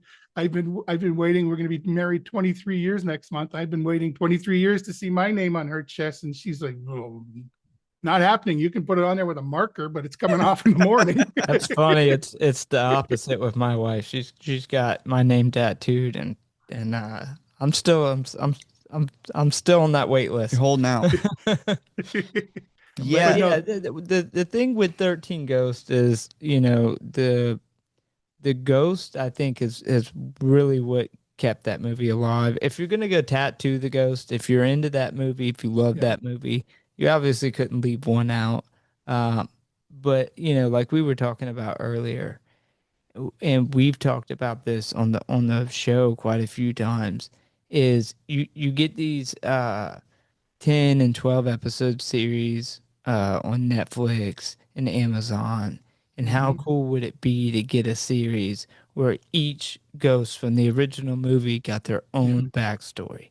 Yeah, and I think that's the key. Is I think it's those ghosts from that movie is what people have been dying to know more of all these years. And like I said to you earlier, I think if you're going to do a story where you're going to have the backstory of 12 other ghosts, then just make another movie. Just Make make something something. else. Yeah. Well, But I think it's those, and you can have other actors playing those characters because some of the actors I don't even think are alive. Some of them are not even in acting anymore. I think the majority of us are some of us are still working, but I look different. Everybody, and you throw some makeup on me, I'll look exactly the same. So I'm ready to go. My hands up. If you want to make a series, it, The Great Child's ready. yeah, I think they should pull out the money and do what they got to do to get as much of the original cast back. Obviously, like you said, it's not going to be an option for some. Yeah. But I just got to say, the fact that one of the original ghosts agrees with what we've talked about on the show multiple times absolutely makes my fucking day. That's awesome. Well, I love being part of this film and Scooby Doo, the two films that seem to have gotten bigger and bigger. And I think Scooby Doo like a is a film that is it like a gateway drug. I think Scooby Doo brings a lot of people to horror, and I think Oh yeah. Yeah. Scooby Doo Monsters Unleashed, especially. I think the second film is way more in touch with Scooby Doo itself than the first film. I had seen someone on YouTube who had done a short film where he was doing an essay based on how he thinks the films are in the wrong order. If you watch the films now, if you watch the second film first and then the first film second, it almost makes more sense. Yeah, I can see that. Yeah. Whereas the first film is in touch with the previous monsters that they've dealt with and all the different things. It's all more about Mystery Inc. and the Coolsville and the museum and everything. Whereas the second film, they're off on a completely different adventure and they've been apart and now they're coming back together. So it's like almost backwards the way the films were released. And I think that's why so many people like the second film even more, is because it just reminds them more of the cartoon and the original monsters. Yeah, I yeah. never knew how many people liked Minor 49er, especially because when I got cast in this film, first thing I did is I went and I bought the DVD of the original series so that I could see the Mind Your Business or whatever the episode that Minor 49er is. He's such a nothing. It's just a guy with a beard. Yeah. And then he takes his beard off. It was such a nothing character, but they made him so much more interesting. They made him legitimately scared. Like, I stand by, you could take Minor 49er and he could be a ghost in 13 Ghosts. Like, Oh, he looks, yeah. I mean, he looks terrifing. Yeah, for sure. I Yeah, I mean, he's think, definitely more scary than a kid with an arrow in his head. uh-huh. I never, even when we were shooting the film, I think his name was Kid with Arrow. There was like, they had no concept. Oh, in this first script, he has a bullet hole between his eyes. So that's the It's big even change less. with, he went from, I think less gory. Nobody wants to see a kid with a bullet hole in his head, I guess. I mean, the arrow, I feel like it's even worse though. You could actually see, at least you could see the arrow. Yeah. But, and in the script, they have the torso using his head as like a bowling ball. I And always forget about him. the people are like running in this first version. People are running away and he like throws his head and knocks the back of their legs with his head like a bowling ball. I don't remember him standing there with his head in his hands. But I just, sorry, go backwards. I just remembered when I was talking about things in pre-production needing things early, and sometimes you don't get to see, like on Scooby-Doo, you see pictures without Scooby because there's no, he wasn't drawn yet.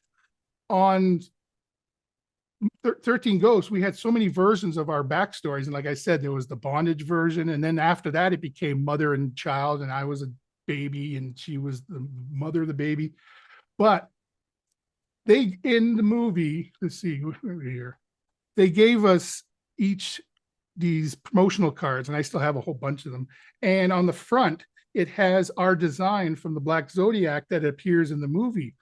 Well, when you Oh, the see symbol. this, yeah, when you see this picture, you tell me, but I think that this picture was created when they still had the version of the script where I was into bondage and my mom was a dominatrix. Because look, what has this got to do with the movie as it is Oh now? yeah, that was the What? bondage. Yeah.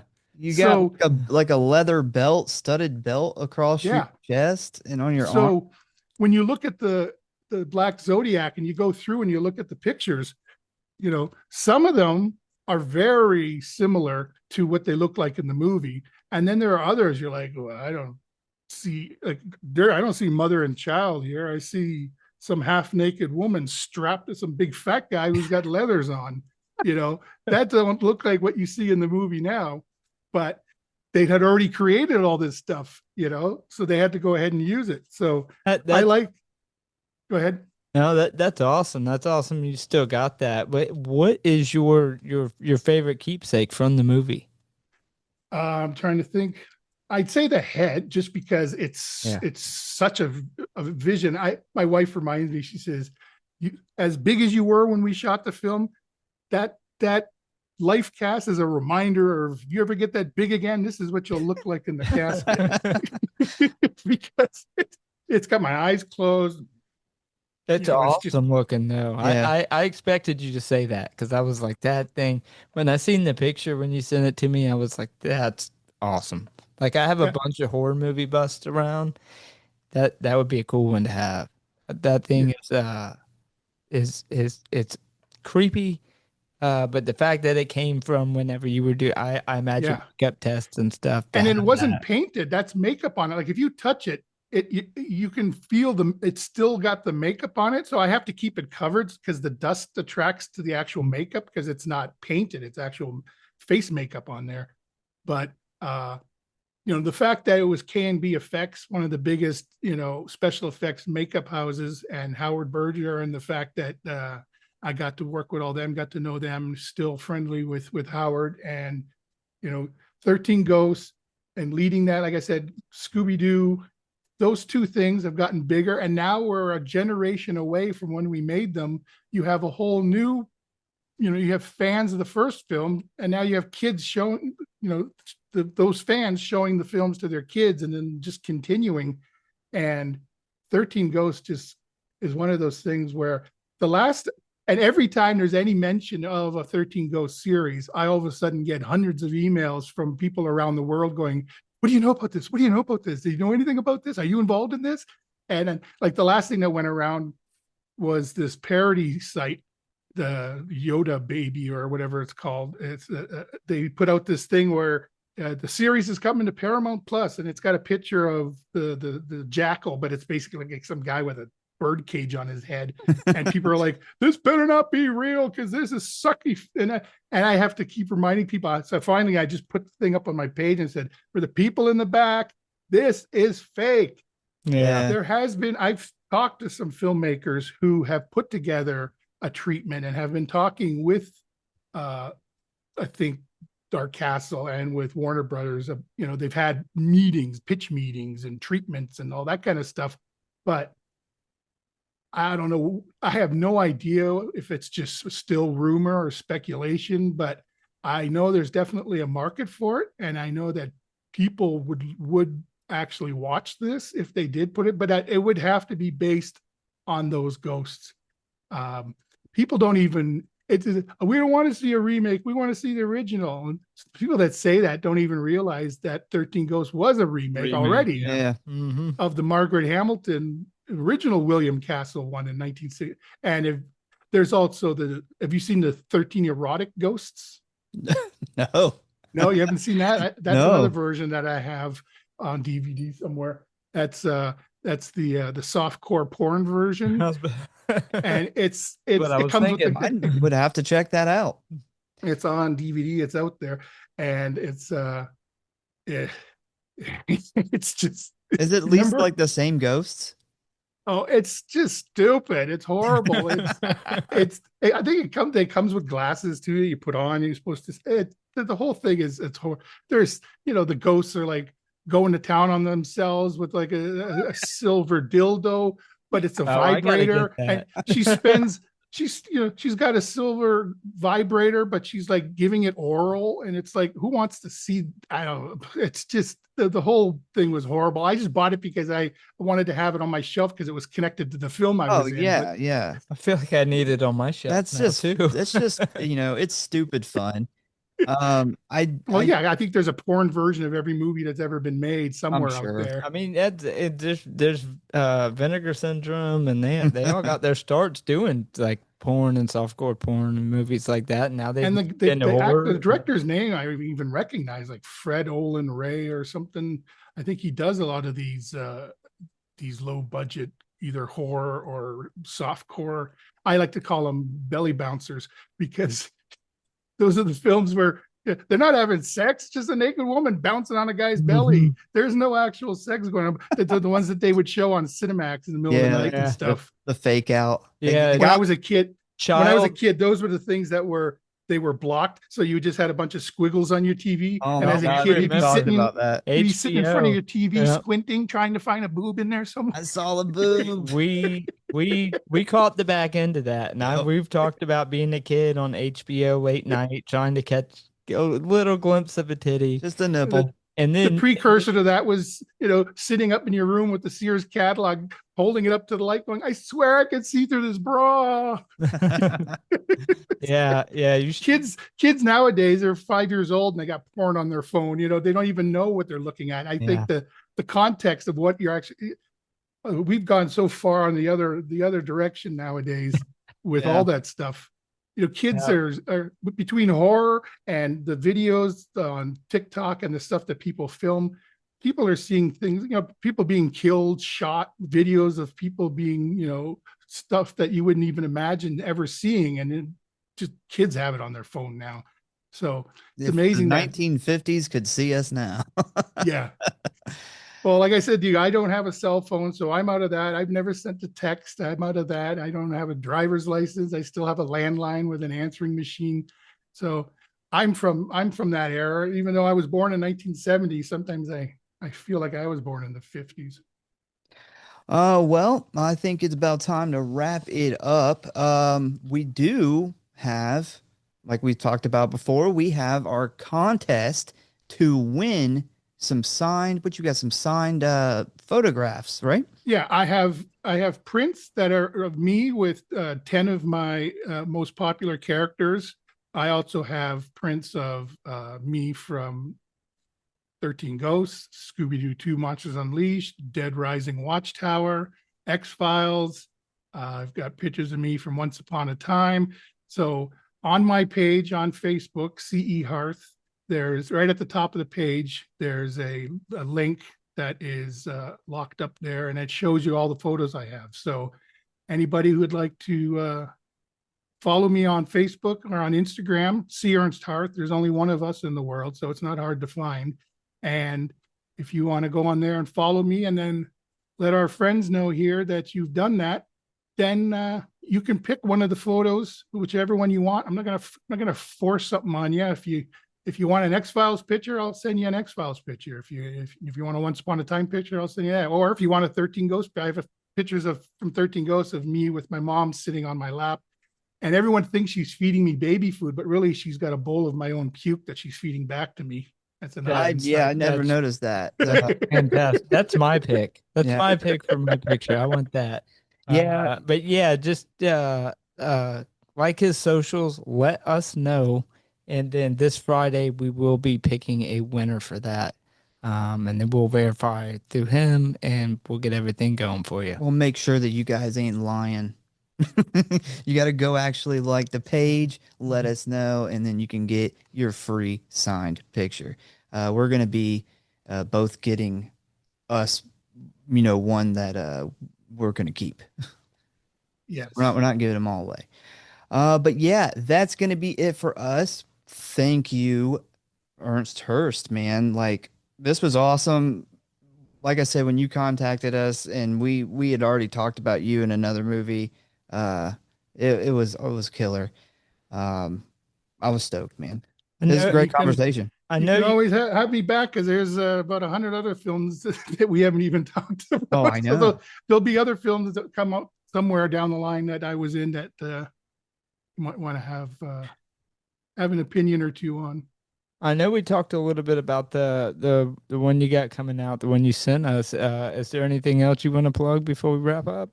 Yeah, like I said, there's Joe Finds Grace, which is on the Braidway Pictures channel on YouTube. So Joe Finds Grace or Braidway Pictures, those two things. That's how you find that. On there, we have another film that is the first production of my actual company. That other film, I was just one of the producers, but we have one called Exuvia, which is on the Braidway Pictures channel, and also on my channel, C. Ernst Harth. I have my own channel on YouTube, and on there you can find all the films that I've done. If they're available on YouTube, then there's a link to it on my page. I have playlists for all the films, the music videos, the TV series that I've done, and anything else that clips of commercials and what have you are all on my page. And Exuvia, Exuvia, is film it's that we made. It's a coming of age, just a 10-year-old bullied boy who spends the summer with a new live-in nanny, and she basically teaches him how to let go of all the stuff from the past and move on with his life. And as a 10-year-old, he's never had the chance to actually live like a boy. He's been the grown-up in the house. So, and it was an experiment for my producing partner and I, because we basically, him and I were the only crew on a feature. So many feature films are made, but not many are made with two people. We had Yeah, all the actors, but the only crew were him and I. So if he wasn't doing it, I was doing the rest of whatever he wasn't doing, and that's vice versa. impressive. And it was still a 20-day shooting schedule, but it was, and we had helping hands once in a while. The other actors would, here, hold this flag, here, hold this, hold that. But basically, yeah, it was him and I, and it was self-financed, and we have that on our page on there. And then I have a film coming up called Riding Shotgun. It's some new filmmakers. It's a horror thriller, and that's coming out. And they asked me to basically do a cameo, so I make an appearance. I'll just leave it at that. Well, yeah, man, we appreciate you coming on. We're got to have you back at some point in time. Honestly, now that we got your information, we may just bug you just to talk about movies. So, if you got to block us, you got to block us. But yeah, definitely thank you for coming on. Like this was No awesome. problem. Thanks for having me. All right, well that's going to be it for us here at the Grindhouse Syndicate and our chat about 13 Ghosts, and we will catch you next time.